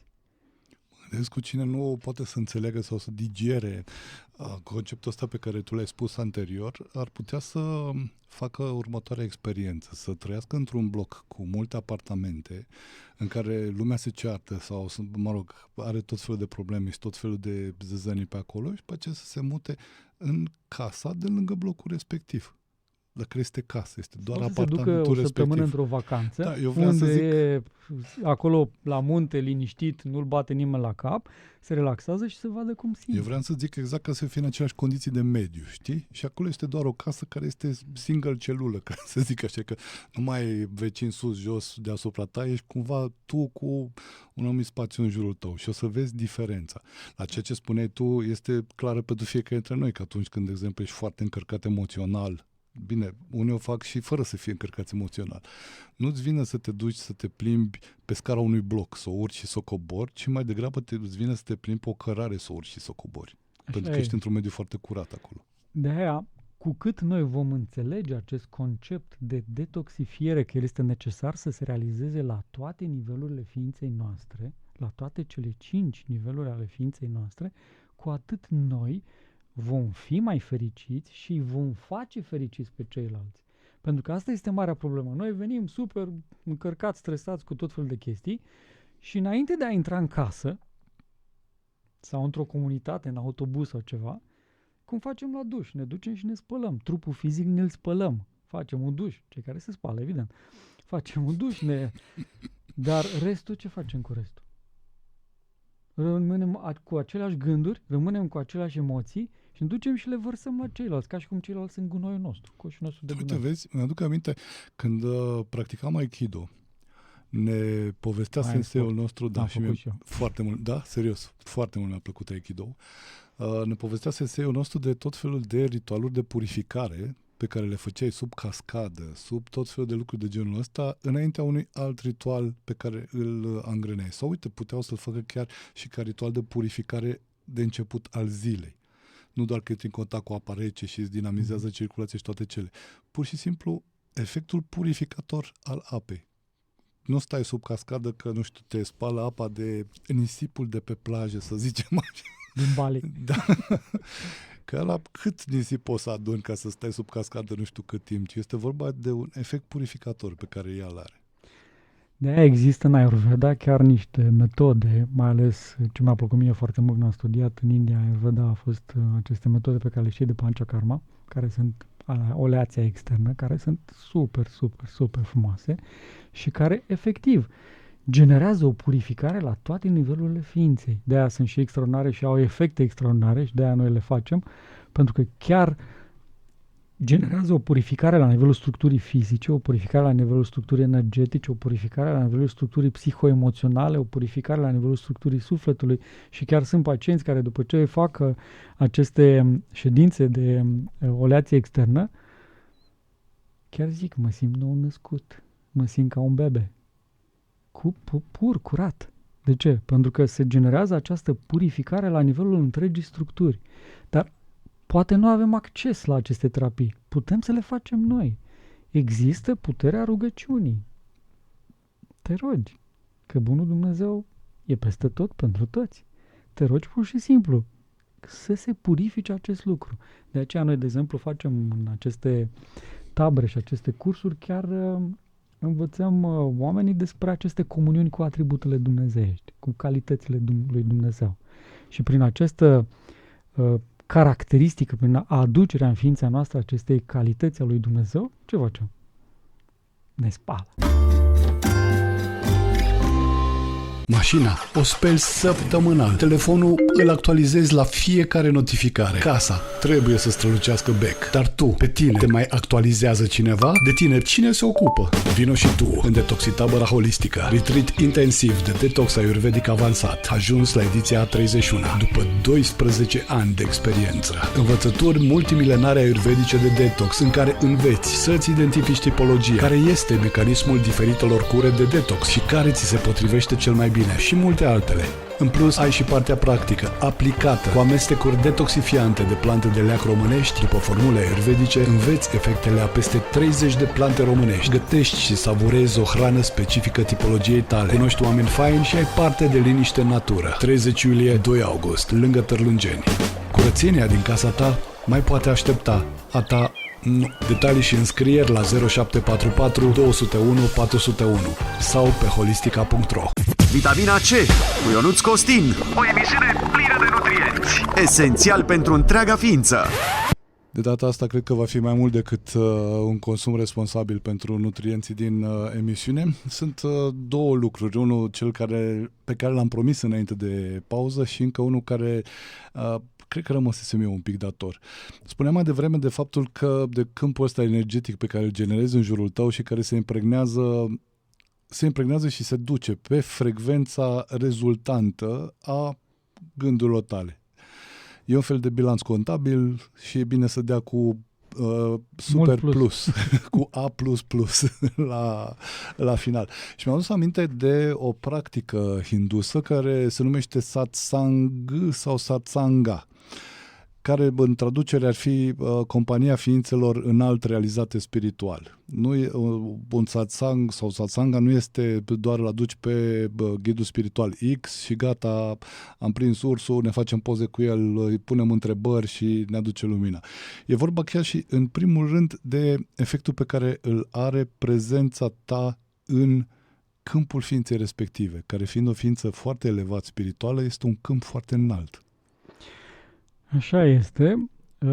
Modalitatea de a aduce în ființa noastră frecvențe înalte cu care să ne hrănim ființa, sunt foarte multe modalități. Poți, de exemplu, să te duci într-un loc care se știe că este foarte încărcat, de exemplu, și să rămâi acolo, să meditezi, să te rogi, să emiți gânduri și emoții pozitive sau pur și simplu să fii într-o stare de receptivitate superioară și acel loc chiar te încarcă. Dacă faci și ceva în mod activ, gen să te rogi sau să meditezi, lucrul ăsta devine și mai puternic. De aia chiar observi că ai o eficiență mult mai mare în rugăciune sau meditație când ești într-un astfel de loc. Dacă există prezența unei ființe, unui duhovnic cu har, cum se numește, sau unei ființe cu har special, a unui ghid spiritual și așa mai departe, acesta prin câmpul pe care le emană, prin structura aurică a ființei lui de o frecvență foarte înaltă, te pune și pe tine în comuniune. Chiar se spune în cărțile cu Serafim de Sarov, Sfântul Serafim de Sarov, se spunea că, chiar povesteau mirenii când veneau la el, că când începeai să te apropii de chilia lui, simțeai așa cum cobora asupra ta un har dumnezeesc de ți se tăiau picioarele. Și când intrai în chilia lui, umilă, așa cum era Serafim de Sarov, pur și simplu simțeai că renaști în momentul respectiv. Că tot ce aveai, probleme, gânduri și așa mai, se spulberau, pentru că era o frecvență extraordinar de înaltă, care te hrănea, care te curăța, te detoxifia, te regenera. Și plecai de acolo cu aripioare, așa ca un îngeraj plutind. Și te întrebai, dar parcă am vrut să-i spun ceva. Am vrut să-l întreb nu știu ce. Se duceau toate. De ce? Pentru că se modifica frecvența de vibrație a gândurilor și emoțiilor noastre, alea cu probleme, cu tot felul. Când ajungea acolo, se duceau pe o frecvență mult mai înaltă. Și într-adevăr, prezența o ființe elevate, cu har sfânt, este extraordinară. Prezența unui loc care este încărcat, de exemplu, a fost un astfel de sfânt. El a lăsat, a impregnat acolo cu natura sa elevată, cu harul dumnezeesc, s-a impregnat acolo. Și de-aia ajută enorm de mult astfel de situații. Dar poate nu avem unde să ajungem, sau poate nu cunoaștem astfel de ființe. Dumnezeu este permanent cu noi. Este suficient să fii acolo și să-L rogi să vină. Și cum putem face asta? Așa cum vă spuneam și la cursuri noi povestim, cu ajutorul atributelor dumnezeiești. Dumnezeu are niște povestește-mi un pic despre asta, tu ai ajuns exact la ce am promis înainte de pauză, să vorbim despre atribute.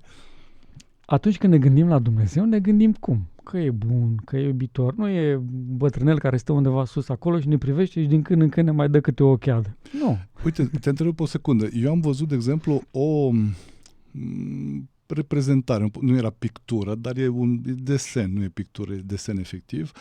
E chiar cum intri în moscheea din Constanța, cred că se numește Carol al II-lea, dacă nu mă înșel, moscheea, ironia sorții, intri în ea și e chiar în stânga, pe perete din stânga intrării, e cam așa un tablouț, acum l-am arătat eu la cameră, care se numește, dacă nu mă înșel, este o reprezentare a numelor lui Dumnezeu. Și sunt, e ca și cum ar fi un arbore cu foarte multe buline în el și pe fiecare bulină scrie cel bun, cel iubitor, cel milostiv, cel îndurător, cel iubitor, cel compasiv. Cel drept. Așa este. Pentru că atunci când ne gândim la Dumnezeu, când ne raportăm la Dumnezeu, cum ne raportăm? Prin calitățile Lui, exact acestea. Pentru că ele sunt cele care, din perspectiva conștiinței pe care noi avem, îl definesc. Aceste atribute, cum se numesc dumnezeiești, aceste calități ale lui Dumnezeu, sunt ființa lui Dumnezeu. Adică e constituită ființa lui Dumnezeu din aceste calități. Eu numesc cumva ca și cum ar fi coloanele lui vertebrale. foarte plastic vorbești, sau membrele lui, sau pilaștri creației, știi? Sau părțile componente ale ființei lui. În sensul că, așa cum există constantele universale, culmea, în cei care nu cred în partea asta dumnezeiască și spun că totul a pornit într-o supă cosmică în care cineva a prins lumină, s-a făcut un Big Bang, e foarte logic și mai ales e foarte logic ca într-un haos imens să ai constante. Adică cum poți să ai în haos o constantă? Ai constanta gravitațională, constanta lui Planck, constanta viteza luminii, pi, etc. Știi? Numărul de aur, care se spune că este problema care a fost rezolvată după cei mai mulți ani. Cred. Dar asta zic, exact cum există aceste constante universale în creația asta, felul în care eu cumva am perceput ideea asta cu atributele dumnezeiești sunt anumite energii constante, fixe. Să zic așa, fixe. Adică ele nu se modifică niciodată. Așa cum ar veni. Calitatea iubirii lui Dumnezeu este o energie subtilă, sublimă, veșnică, infinită, care nu-și modifică frecvența de vibrație niciodată. Adică și acum 50.000 de ani, și acum 1.000 de ani, și anul acesta, și peste 50.000 de ani, ea va fi aceeași în eternitatea creației, ca să spunem așa. Adică acum mai aveți ideea și pentru tine, și pentru mine, și pentru oricine, e la fel. Exact. Știi că de aia se zice că ne iubește pe toți la fel. Exact. Putem să ne imaginăm așa, ființa noastră este ca un aparat de radio. Ce are aparatul de radio? Are acel buton care schimbă scala, frecvențele pe care rezonează. El are o antenă de recepție prin care ce facem?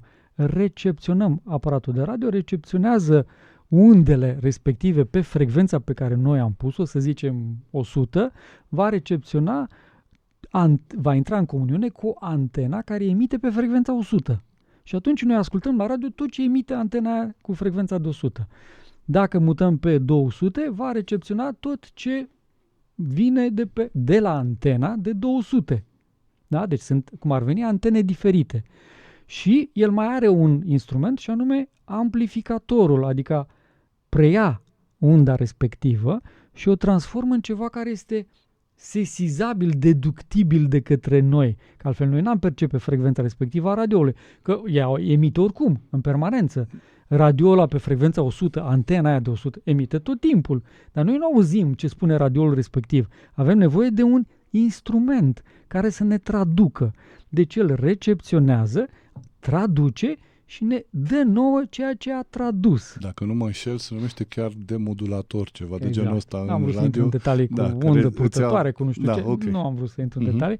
Deci noi suntem acest instrument. Păi, și ca dovadă că ele sunt constante forever, pe totdeauna, uite, e ca și în cazul Radio Brașov. Noi suntem pe 87,8 FM. Întotdeauna am fost pe 87,8 FM de când ne-am dat drumul radioului, mă rog, până acum. Acum, e un exemplu uman ăsta, are un început și un sfârșit. Da, chiar așa este. Dar niciodată n-am emis pe 107,3. Exact. Deci, avem Radio Brașov. În momentul în care eu vreau să ascult Radio Brașov, ce fac? Pun potențiometrul meu pe frecvența Radio Brașov și atunci antena mea de recepție intră în comuniune, în rezonanță, cum se numește, cu antena de emisie a postului de Radio Brașov și atunci eu recepționez tot ce spuneți voi la radio respectiv. Muzică, știri și așa mai departe. Vreau să schimb pe altceva, ce fac? Modific butonul respectiv, intru pe altă frecvență și intru în comuniune, în rezonanță cu o altă antenă și ascult ceea ce spune ea. Nu mai aud ce spune Brașovul. Vezi, asta e frumos că și eu totdeauna am crezut asta, că de fapt, uite, acum am rezum la atributul dumnezeiesc al iubirii. Iubirea nu e ceva pe care o produci tu. Adică ți-a tăiat Xuleasca calea și gata, puf, ai început să îți pleacă nu știu ce motoraș, pistoane și toate cele subtile că nu le vezi și în suflet acolo se petrece ceva, știi că e întuneric, nu știm ce, dar se petrece ceva, deși în suflet e lumină, așa, și îți pleacă ție o flacără pe instalație, începi să vezi ca în desene animate, inimioare. Instalația de pom. Da, sau e o săgeată de-a lui Cupidon care a plecat răzleață nu l-a nimerit pe nu știu cine și te-ai pus tu în cale. Și întotdeauna am crezut că este de fapt ca și un, dacă vrei, ca și cum ar fi un reflector pe care îl ține Dumnezeu în mână, uite, de lumină albastră, dacă vrei, sau verde, uite, verde. Și îl pune în jos. Și tu pur și simplu nu faci decât să-ți iei ființa și să o bagi în spotul ăla de lumină. Asta faci când te îndrăgostești. De obicei nu luăm noi ființa, ci ne pune el. Da. Adică tranzitezi mai multă sau mai puțin acum în funcție de adică chiar și acest gest de a ne pune în lumina albastră a iubirii nu facem noi. Este tot un moment de grație de la el. El ne pune în lumina aia, altfel noi am ocolit-o. Așa e. Deci, în momentul în care noi aici pe pământ suntem consumatori.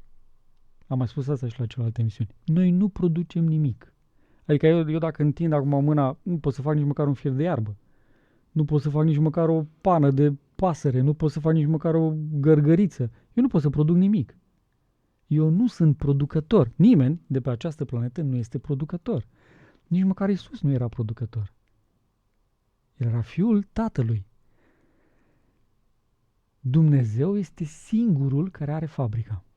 Este singurul producător. Noi toți ceilalți suntem consumatori.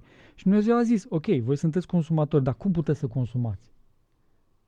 Vă dau antenele, sistemul prin care voi să recepționați ceea ce eu produc și voi să consumați. Altfel n-ai cum.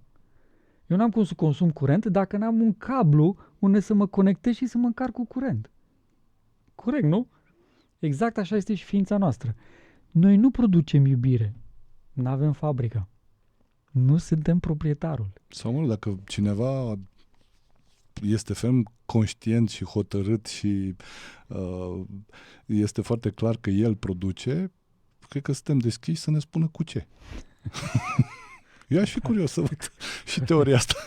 Deci noi nu producem nici iubire, nici bunătate, nici blândețe, nici curaj, nici sănătate, nici iertare. Noi nu producem nimic din toate acestea. Dumnezeu ne-a înzestrat cu antene specifice pentru fiecare din acestea. Cu alte cuvinte, a pus în ființa noastră semințele, antenele cu care noi putem să rezonăm. De exemplu, iubirea e albastră, cum ai zis tu. A pus în ființa noastră un punct albastru. Noi putem să percepem iubirea lui Dumnezeu pentru că avem punctul ăsta albastru în ființa noastră. Altfel noi n-am putea.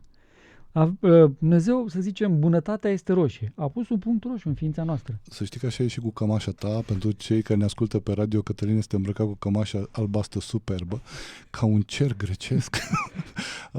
În cazul culorilor este la fel. Adică cămașa ta absorbe Culoarea rezonează, albastră. exact, deci intră în comuniune, în rezonanță cu culoarea albastră. Absorbe care albastru și evident pe restul... în cromoterapie chiar se studiază, deci terapia cu culori, chiar se studiază ce frecvență de vibrație aduce fiecare culoare și cum noi putem să ne vindecăm de diverse probleme de sănătate chiar folosind culorile. Cromoterapia. Care culorile, de fapt, sunt și ele niște elemente de rezonanță, tot Niște cu frecvențe. aceste aspecte de care Exact, vorbeam. niște Tu când ai vorbit frecvențe. de atribute dumnezeiești, vorbești de rădăcina tuturor rădăcinilor. Așa este. Celelalte, Sursa. da, celelalte sunt doar elemente de rezonanță, sunt rezonatori. Există Antene. episodul numărul 40 pe canalul de YouTube în care am vorbit cu profesorul de fizică Dan Crăciun exact despre legea rezonanței pe care noi am învățat-o în clasa 11. Surpriză. Da. Deci, Dumnezeu este producătorul. În ființa lui, care este producătorul. Cum sună? Știm că are simțul umorului, așa. Da. În ființa lui există toate aceste culori, sau mai bine spus, toate aceste frecvențe care sunt foarte specifice, foarte clare. Ele nu schimbă frecvența de pe una pe alta. Radio Brașov are aceeași frecvență, emite pe aceeași frecvență de la început până la sfârșit. Așa este și Dumnezeu. Iubirea este aceeași frecvență, emite de la început până la sfârșit. Bunătatea este o altă frecvență, emite de la început până la sfârșit. Și ființa lui, pentru că este infinită, și aceste calități sau atribute dumnezești sunt infinite. Asta înseamnă că atunci când radioul meu îl pun pe frecvența iubirii, să zicem de 100, el își va îndrepta antena albastră, am zis că iubirea albastră, își va îndrepta antena albastră către antena albastră a lui Dumnezeu și va intra în comuniune, în rezonanță și va atrage din infinitatea iubirii lui Dumnezeu în ființa noastră. Și noi ce facem atunci? Asta e exact Începem legea să ne rezonanței simțim. din clasa Exact, 11. exact. Două sisteme, o să spun pentru cei care nu mai știu, care au uitat-o. Legea rezonanței din manualul de fizică de clasa 11 spune că atunci când două sisteme oscilează pe aceeași frecvență sau pe o frecvență apropiată, ele intră într-o stare de rezonanță și foarte important este că se produce un transfer de energie de la sistemul mai puternic către cel mai slab. Exact. Deci noi când punem antena noastră mică în rezonanță, în comuniune, pe frecvența iubirii, noi în acel moment intrăm în comuniune cu antena de emisie infinită a lui Dumnezeu, a iubirii, și aducem în ființa noastră, în aparatul nostru de radio, care devine atunci ca un acumulator, noi acumulăm în ființa noastră această frecvență de vibrație care este iubirea. Știi ce mi-am dat seama, Cătălin? Uite, o să revenim în câteva secunde la ideea cu antenele. Mi-am dat seama că, de fapt, noi, ca ființe umane, suntem niște croșetatori.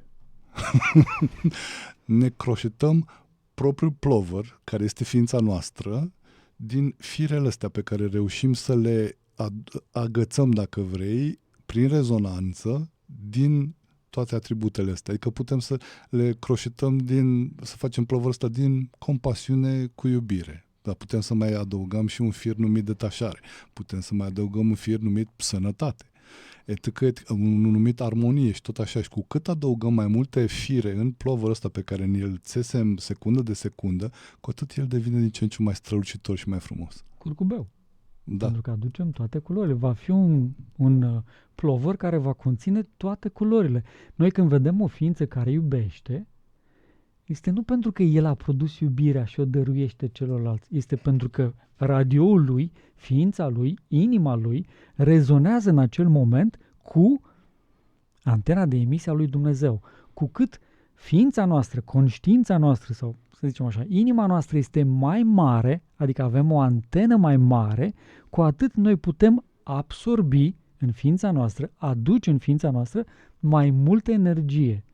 Diferența dintre noi și un sfânt este că noi avem o antenă de aia, cum era pe vremea lui Ceașcă, ligheanele alea. O Andreea de aia, și ce lighean, tu zici prea mult. O Andreea de aia înfiptă în o instalație. Chestie, o mică, așa, o crăticioară, să zic așa, pe când el are o antenă parabolică.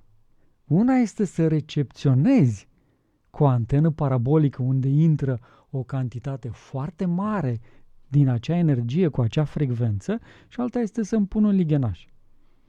E ca și cum mi-aș compara eu antena de pe casă de la noi de radio cu dita mai releu de radiofonie de pe Tâmpa. Exact.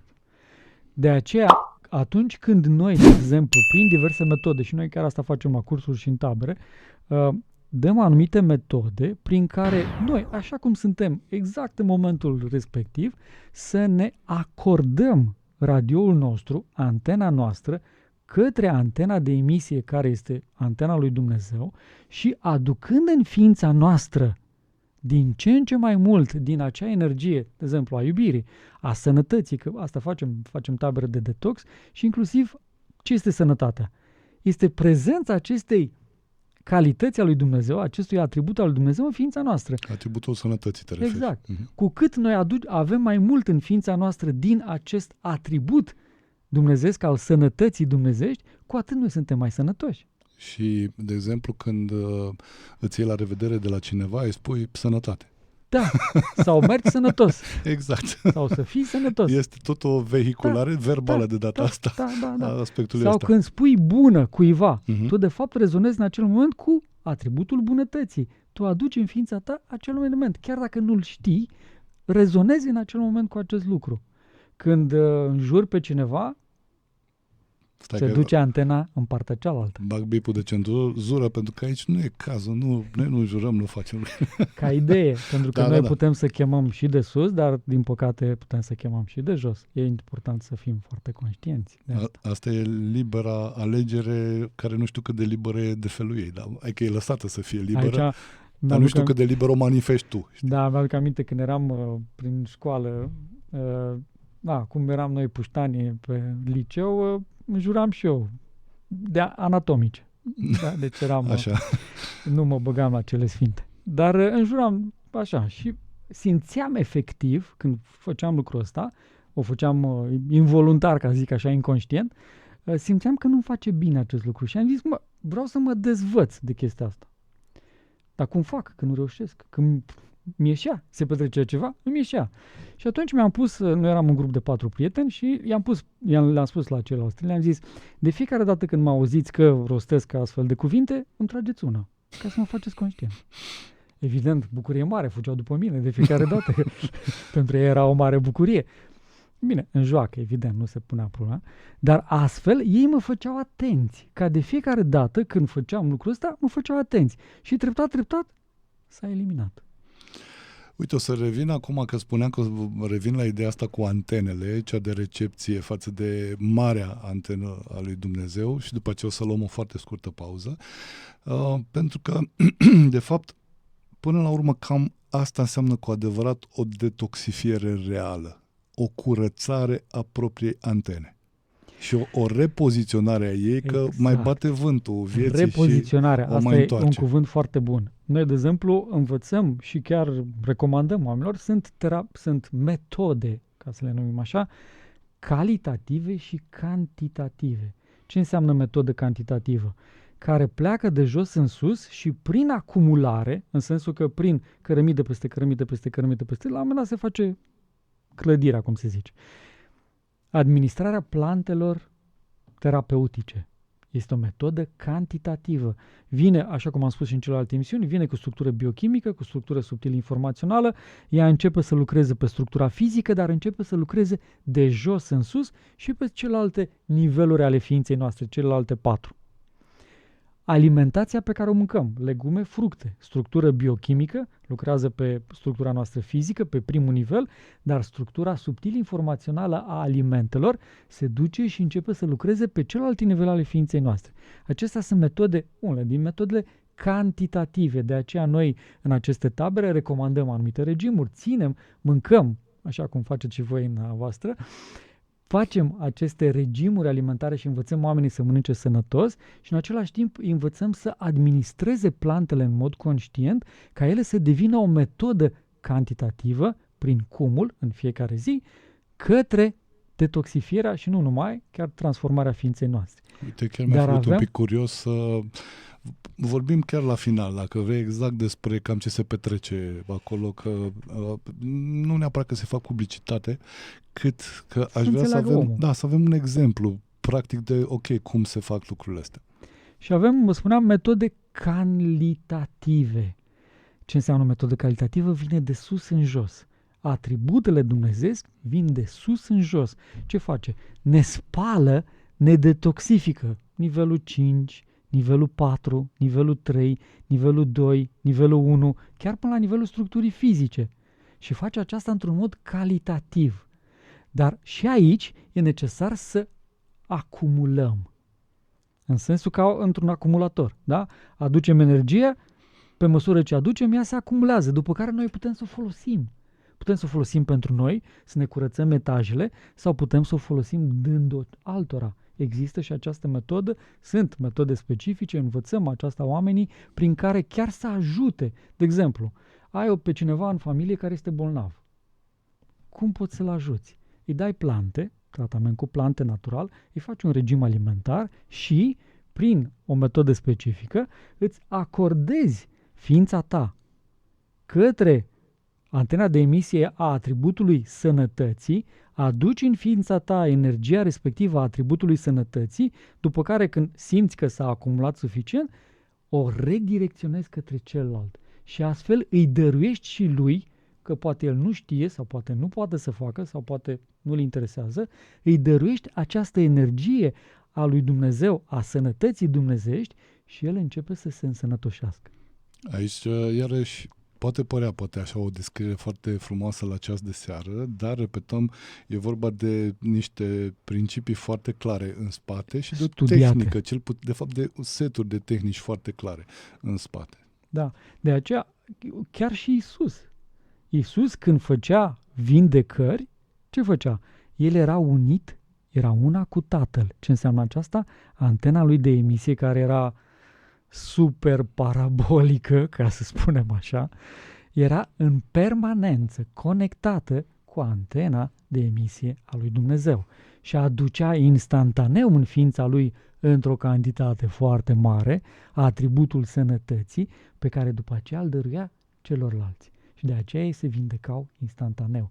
Aducea atributul tămăduirii, pe care după aceea îl dăruia celorlalți și ei se tămăduiau. Dar vezi, în momentul în care, de asta spuneam că nu este doar, pe de o prima și una dintre cele mai importante este evident repoziționarea antenei ca să fie poziționate exact.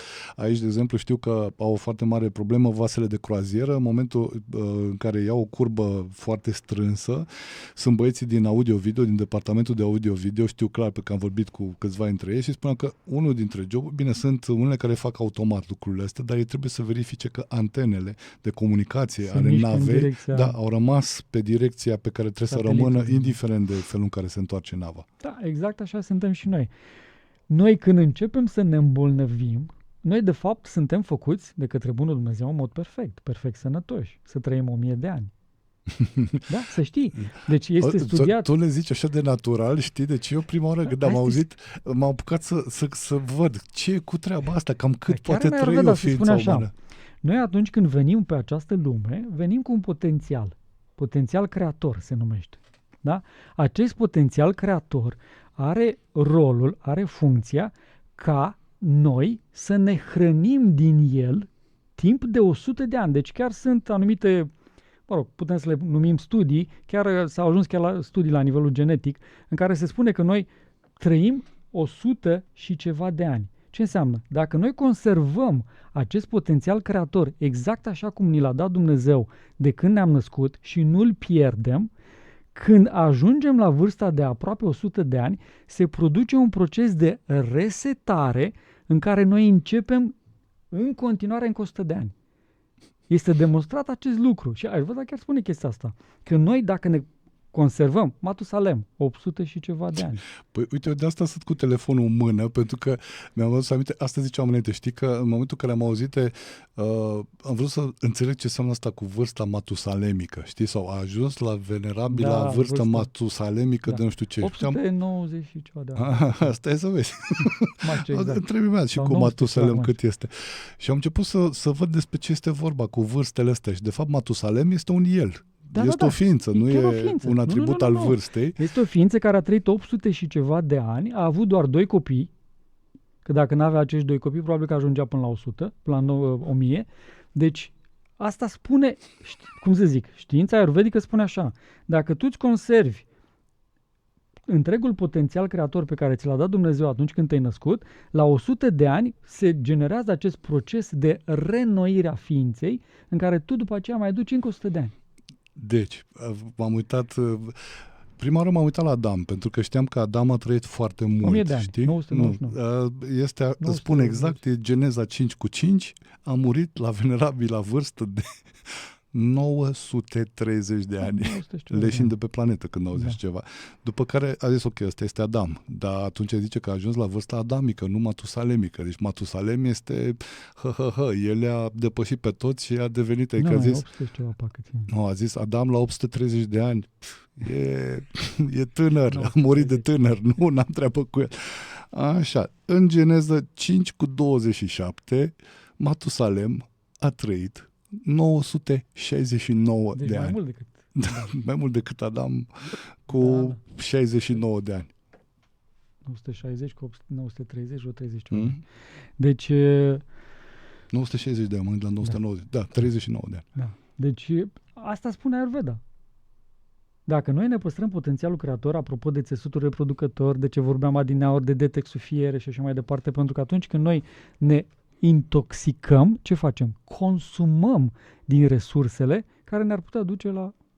Dar mă vezi, Matusalem a murit la 969 de ani, dar nu am reținut dacă a murit, că a căzut de pe o stângă sau tocmai mi-a căzut ultimul fir de nisip din clepsidra proprie. Da, de altfel sunt studii. Genetica spune că la nivelul cromozomelor există acel telomer, da? La nivelul ADN-ului nostru, și acel telomer ne dă lungimea vieții, pentru că de fiecare dată când se regenerează celulele, se consumă din telomerul respectiv. Și chiar sunt plante, s-au arătat, sunt chiar filmulețe pe YouTube, în care arată că atunci când se administrează acele plante, crește telomerul, se regenerează. Adică ne crește ața vieții. Culmea este că chiar le găsim, deși telomeraza nu era cunoscută pe vremea când când a apărut Ayurveda, totuși este parte de Rasayana, care e chiar de reîntineritoare. De regenerare, de întinerire. Culmea este că în Ayurveda sunt, dacă mă bine aminte, 8 căi principale din Ayurveda. Una dintre ele este Rasayana. Da. Adică, de asta este este o dita mai calea. O ramură. Este o ramură. E un dita mai bulevardul din orașul numit Ayurveda.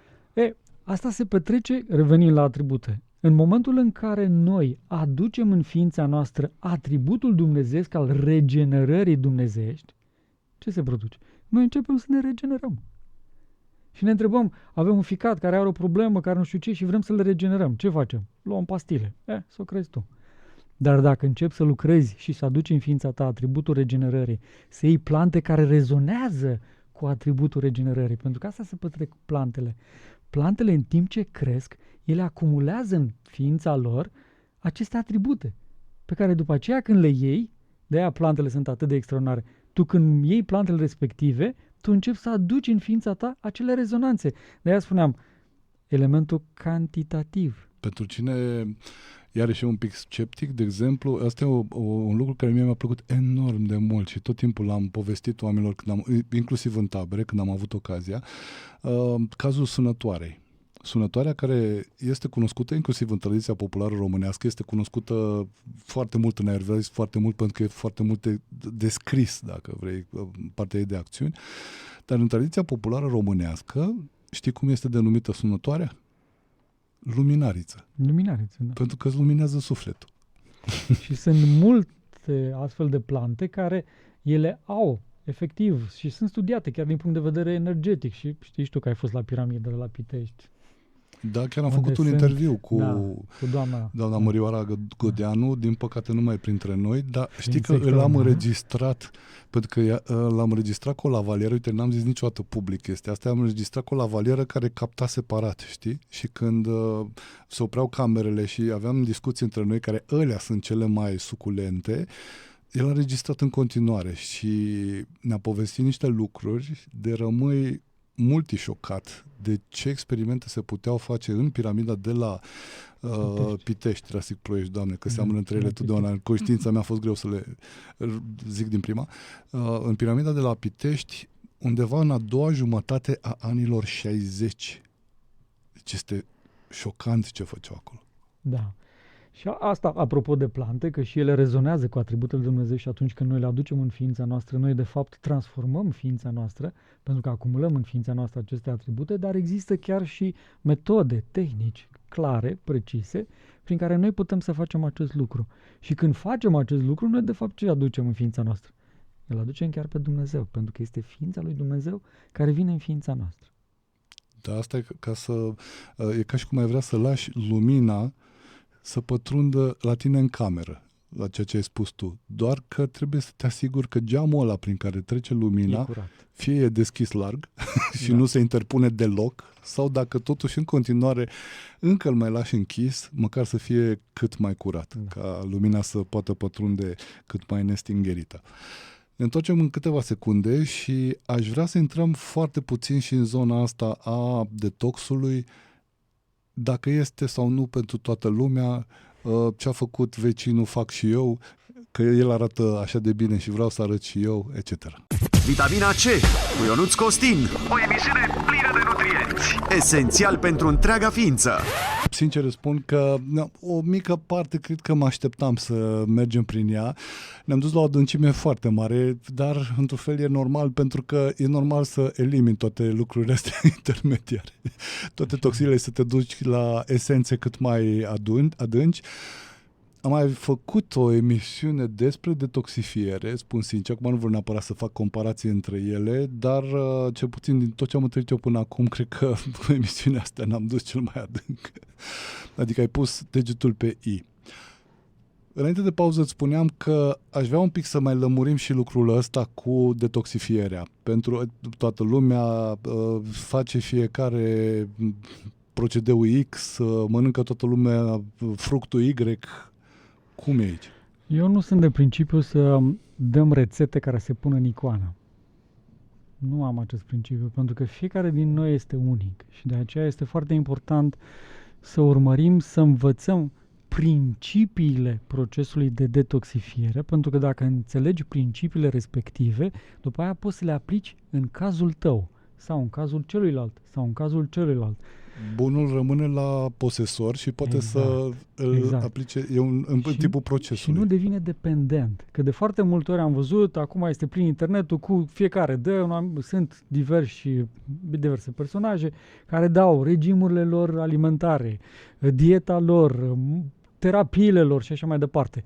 Ai nevoie de ele, te duci acolo. Nu este așa. Dacă tu înveți principiul respectiv, tu după aia poți să-l aplici în orice moment, simți că ai nevoie sau crezi că este necesar.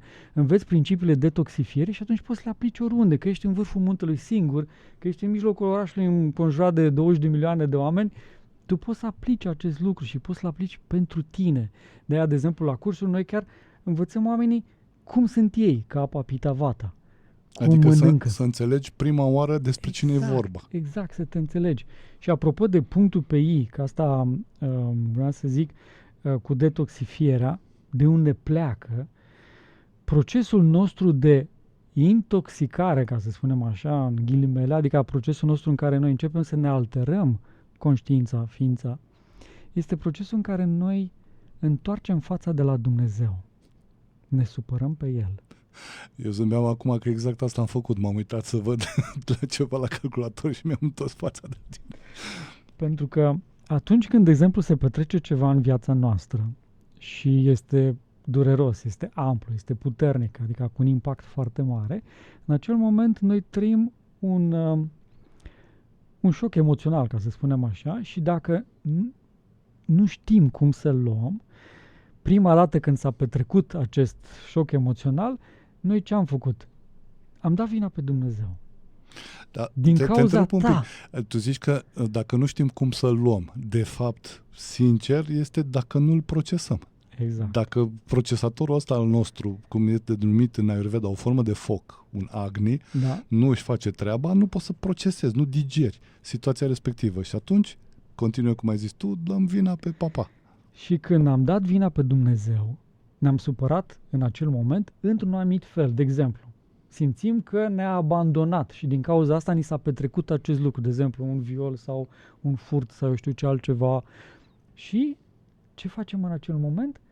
E ca și cum antena noastră, apropo de ce spuneai tu, o întoarcem într-o parte și noi nu mai rezonăm decât parțial sau uneori chiar foarte puțin cu acea calitate a lui Dumnezeu. Și noi facem, cum se numește în psihologie, rana de abandon. Pentru că ne-am simțit abandonați de Dumnezeu, am dat vina pe El și am făcut rana de abandon. Această rană de abandon va genera un mod de a gândi și de a simți, este așa numita mască care este generată de rana de abandon și de aceea de fiecare dată tot ce ni se petrece în viața noastră, pleacă Cutărescu sau Cutăreasca, noi ne vom simți abandonați și vom activa rana respectivă de abandon. După aceea se duce mai jos și mai jos pe toate nivelurile până ajunge la o boală la nivelul structurii fizice dacă noi nu o rezolvăm. De aceea spuneam că în momentul în care acționăm, folosim aceste atribute dumnezeiești, ele ne ajută să ne recalibrăm antena și astfel se rezolvă, se vindecă rana respectivă, că e de abandon, că e de nedreptate, celelalte răni care sunt, dar vindecăm după aceea și masca, o topim, masca respectivă pe care noi am generat-o, cum se numește în psihologie, specifică rănii de abandon și astfel eliminăm modul ăla de simți sau de a gândi, de a reacționa la ceea ce se petrece în jurul nostru, modificăm structura noastră energetică care a fost chiar, modulată de această rană și modificăm inclusiv structura noastră fizică. Sunt niște cărți în care sunt poze făcute, limbajul trupului se numesc, în care se arată cum cel care are rana de abandon are o anumită poziție corporală. Cel care are rana de nedreptate are o anumită constituție. Deci noi ducem toate acestea până jos. De ce? Pentru că, așa cum spuneai, ne întoarcem antena de la el. Am făcut o emisiune chiar cu Ștefania Costin, doamna soție, despre cele 5 răni emoționale. Au fost foarte mult și amplu deschise de Liz Bourbeau. Ele de fapt sunt vreo 9, da? Da. Adică se pot dezvolta mai mult. Da, mă gândeam, nu este făcută cu Ștefania, dar este pe canal și rana de abandon generează masca fugarului. Exact. Și exact ce ziceai tu, simțim că Dumnezeu ne-a abandonat, pac, se activează fugarul, am fugit din relația cu el. Da. Dar mă gândeam că e un fel de reacție de asta de mimoza pudica, știi, care se închide. Da, bine, acum fiecare în funcție de cât de puternică și activă este rana, pentru că noi de foarte multe ori le avem pe toate. Dar asta aș vrea cumva să înțeleagă cei care ne urmăresc. Faptul că, fiind atât de unici, e ca la jocul de Tetris, să spun așa. Când ai o anumită formă construită acolo la Tetris și îți vine ceva, o altă formă, care de data asta este cura, nu o pui la întâmplare, că e cură de detox, fac și eu, sau mă uit cum sunt în industria de Horeca, nu știu, smoothie detox, știi? Excelent. Asta este doar o liniște a minții. Am băut un smoothie de detox, dar efectiv ce se petrece asupra ființei tale, da, evident, ea va avea niște efecte detoxifiante incontestabile, dar nu e de aici, de la a bea un smoothie de detox și până la a elimina niște metale grele din oase sau care sunt cantonate la nivelul oaselor, este o distanță foarte mare. Sau din sistemul nervos, etc. Da, sau sistemul reproducător. Dar chiar și smoothie de detoxifiere e foarte important când îl bei. Da, e adevărat Pentru că dacă nu îl bei în momentul corespunzător, poate să-ți facă mai mult rău. Noi din Ayurveda știm că maxima customizare, perfecta adaptare, jocul ăsta de Tetris, dacă vrei, în care pui exact ca la Lego, ca la un joc de construcții. Un generic totuși. Da, a devenit ca la pantofi. Nu mai zicem acum alte mărci, că transformăm în pauză publicitară. În momentul în care adaptezi perfect remediul, cura, hrana, chiar și hainele, culoarea lor, la tipologia care uzitează de ele, atunci ai o maximă armonie. Cu cât dezalinierea asta e mai mare, cu atât efectul este mai perturbator, până la invaziv. Exact, de aceea dacă cunoști principiile, tu poți să-ți faci exact forma mănușe, cum se zice. Da? De ce mănușa ți se potrivește? Pentru că vine mănușă. Da?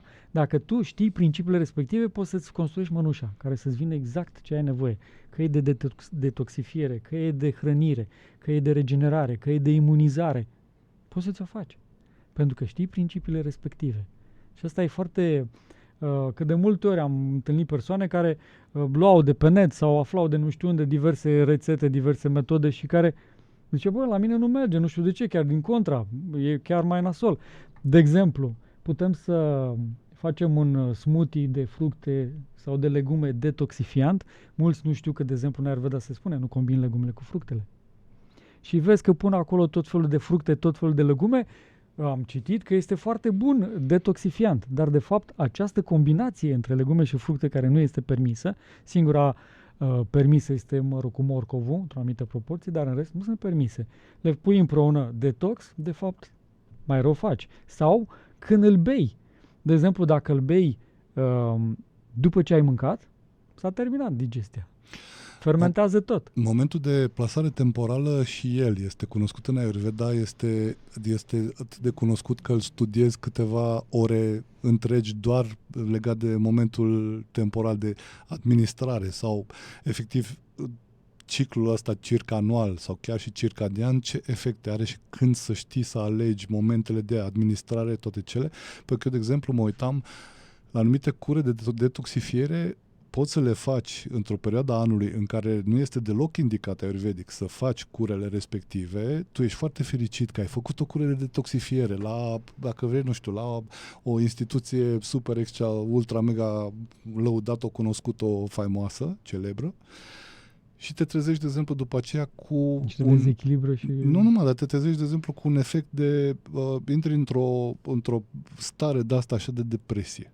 Și zic, băi, stai puțin, dar nu are legătură, că eu tocmai m-am dus să mă curăț, să mă purific, ar trebui să fiu super luminos și uite, eu acum ajung acasă și încep depresiile și încep stările negative. În Panchakarma sunt 5 indicații la o terapie și 30 de contraindicații. Bine, da. Foarte precise, clare și nu ai voie să faci altceva. Da, alea sunt, adică se studiază undeva la vreo 100, cred că undeva peste 150 de ore se studiază toată terapia asta. Noi am studiat-o vreo 2 luni. Da. În India, când am fost, am studiat, chiar ramura asta am studiat-o atunci când am fost prima dată și asta s-a făcut. Dar sunt foarte, foarte eficiente. Asta spun că, în mod normal, pentru cineva care nu se pricepe, n-a studiat, nu știe despre ce e vorba, într-un fel e normal să vină să spună, își face corpul treaba. N-am nicio problemă, de-aia îl hrănesc de 3 ori pe zi minim, să-și facă treaba, asta știi? Mi-aduce aminte de faptul că mulți zic că eu mănânc ceea ce simt că îi face bine corpului meu. Zic, dar simțirea ta cum e? Este chiar fidelă? Pentru că avem un simplu exemplu. Diabeticul. Dacă el mănâncă ceea ce simte, ce mănâncă? Dulce. Asta simte el. Știi cum? Pentru că perturbarea sau pervertirea gustului respectiv sau a necesității respective este dată de către dezechilibru pe care îl are prin boala respectivă. Pentru că el, făcând ceea ce nu e bun, a generat un dezechilibru, a ieșit din starea de armonie. Ieșind din starea de armonie, generează starea de boală. Starea de boală va perturba. E ca în medicină se cunoaște că atunci când femeia este însărcinată, se pervertesc gusturile sau simțurile. De ce? Că simte diverse gusturi care nu sunt chiar așa. Și mirosul. Și mirosul și așa mai departe. Se exacerbează unele din ele. De ce? Pentru că se modifică spectrul respectiv, în momentul respectiv, instituția respectivă, pentru că ea începe să dezvolte o altă structură în ființa ei. Exact așa e și cu noi. Dacă noi am fi perfect armonioși, cu antena direct calibrată către Dumnezeu, așa este. Când ți-e foame, mănânci, când dormi, când ți-e somn, dormi, când e de mișcare, faci mișcare. Dar în rest, pentru că noi ne-am întors antenele, orice ființă care are o rană sufletească arată că noi, antena noastră s-a decalibrat. Cu alte cuvinte, să spun așa, ce spui tu este că în momentul în care în ființa noastră apare o cerere, vreau dulce de nu știu care sau mi-e poftă de nu știu ce, de multe ori nu stăm să ne gândim în general, stai puțin, dar cine e cel care cere? Adică cerința vine de pe o structură armonioasă sau de pe o structură dizarmonioasă? Cred că am prea multe așteptări aici. Noi de Ayurveda știm pentru că există un concept aici. Da. Și mai există ceva, că noi de foarte multe ori facem asocieri greșite, în sensul că noi la un moment dat am mâncat o anumită prăjitură sau un anumit fel de mâncare și ne rămâne în subconștient ca fiind cel care ne-a generat binele și așa mai departe. Dar de fapt dopamina este cea care face această asociere și de obicei noi facem o asociere total greșită. Noi considerăm că acel lucru este cel care ne generează starea de bucurie, dar nu el este, ci asocierea este cea care ne generează acel lucru, nu lucrul în sine. De exemplu, un lucru chiar studiat științific, făceau aceștia niște studii, în momentul în care, de exemplu, ai o dorință să-ți iei o mașină și muncești pentru mașina respectivă, faci toate eforturile e dorința aia că să ai mașină, îți iei mașina, reușești să-ți iei mașina, după care trăiești un sentiment de bucurie foarte mare că ți-ai luat mașina, după care dispare acel sentiment și vrei altceva, o casă. Dar ce s-a studiat este că ceea ce generează acea stare de bucurie nu a fost faptul că ți-ai luat mașina, ci pauza care apare după ce ți-ai împlinit dorința respectivă. Foarte interesant. Adică am dorința respectivă, mi-o împlinesc, ea generează ceva acolo, care după aia va face o asociere, cum spuneam, cu dopamina, dar starea de fericire pe care noi o simțim studiat la nivelul creierului este pauza, că după aia eu nu mai am dorință. Lipsa acelei dorințe, pauza, este cea care ne generează starea de fericire, pentru că ea de fapt ce face? În acel moment noi avem acces la cel de-al 5-lea nivel al ființei noastre, care este nivelul de fericire, de beatitudine, Ananda cum se numește, și care este dovada clară că Dumnezeu ne-a făcut să fim fericiți, pentru că ne-a dat acest instrument în ființa noastră cu care noi să rezonăm cu fericirea lui Dumnezeu. Tu zici că avem acces pentru simplu fapt că, având acea pauză de gânduri, de vreau mașină, de gânduri și dorințe, se dispare perturbatorul. Exact. Și atunci că le e liberă. E ca și cum nu ne mai bâzie nimica. Și nu ne mai bâzie nimica, nu ne mai interferează nimic între sursă și noi, că știți cum se perturbă, apropo de drone și așa, se perturbă semnalul dronelor, cum se zice, cum semnal parazit, și atunci tu nu mai poți să controlezi drona respectivă. Cam așa e și la noi. Dorințele acestea sunt semnale perturbatoare care ne împiedică să rezonăm în mod direct cu atributele dumnezeiești. Ce era Iisus? Lipsa oricărei semnal parazit. Perfect conectat cu Dumnezeu. E ca și cum ăla micu nu mai te trage tot timpul, zice, tati, vreau aia, dar tati, dai, dar când, am dai, dar nu știu ce, și pur și simplu tace din gură și stă acolo în colț. Da. Și apare prin această liniște, tu de fapt intri automat în comuniune cu natura lui Dumnezeu.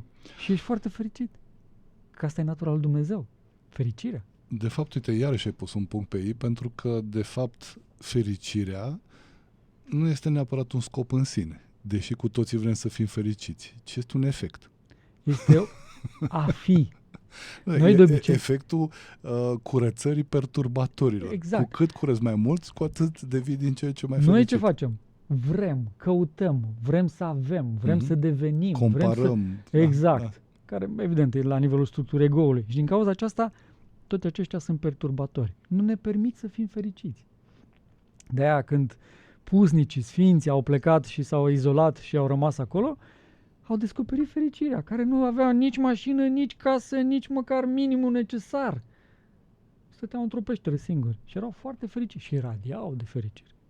Când te duceai la ei, copleșitor, când te duceai în chilia unui sfânt, n-avea nici televizor, plasmă de nu știu care, nu avea nici mașina la poartă, nu avea...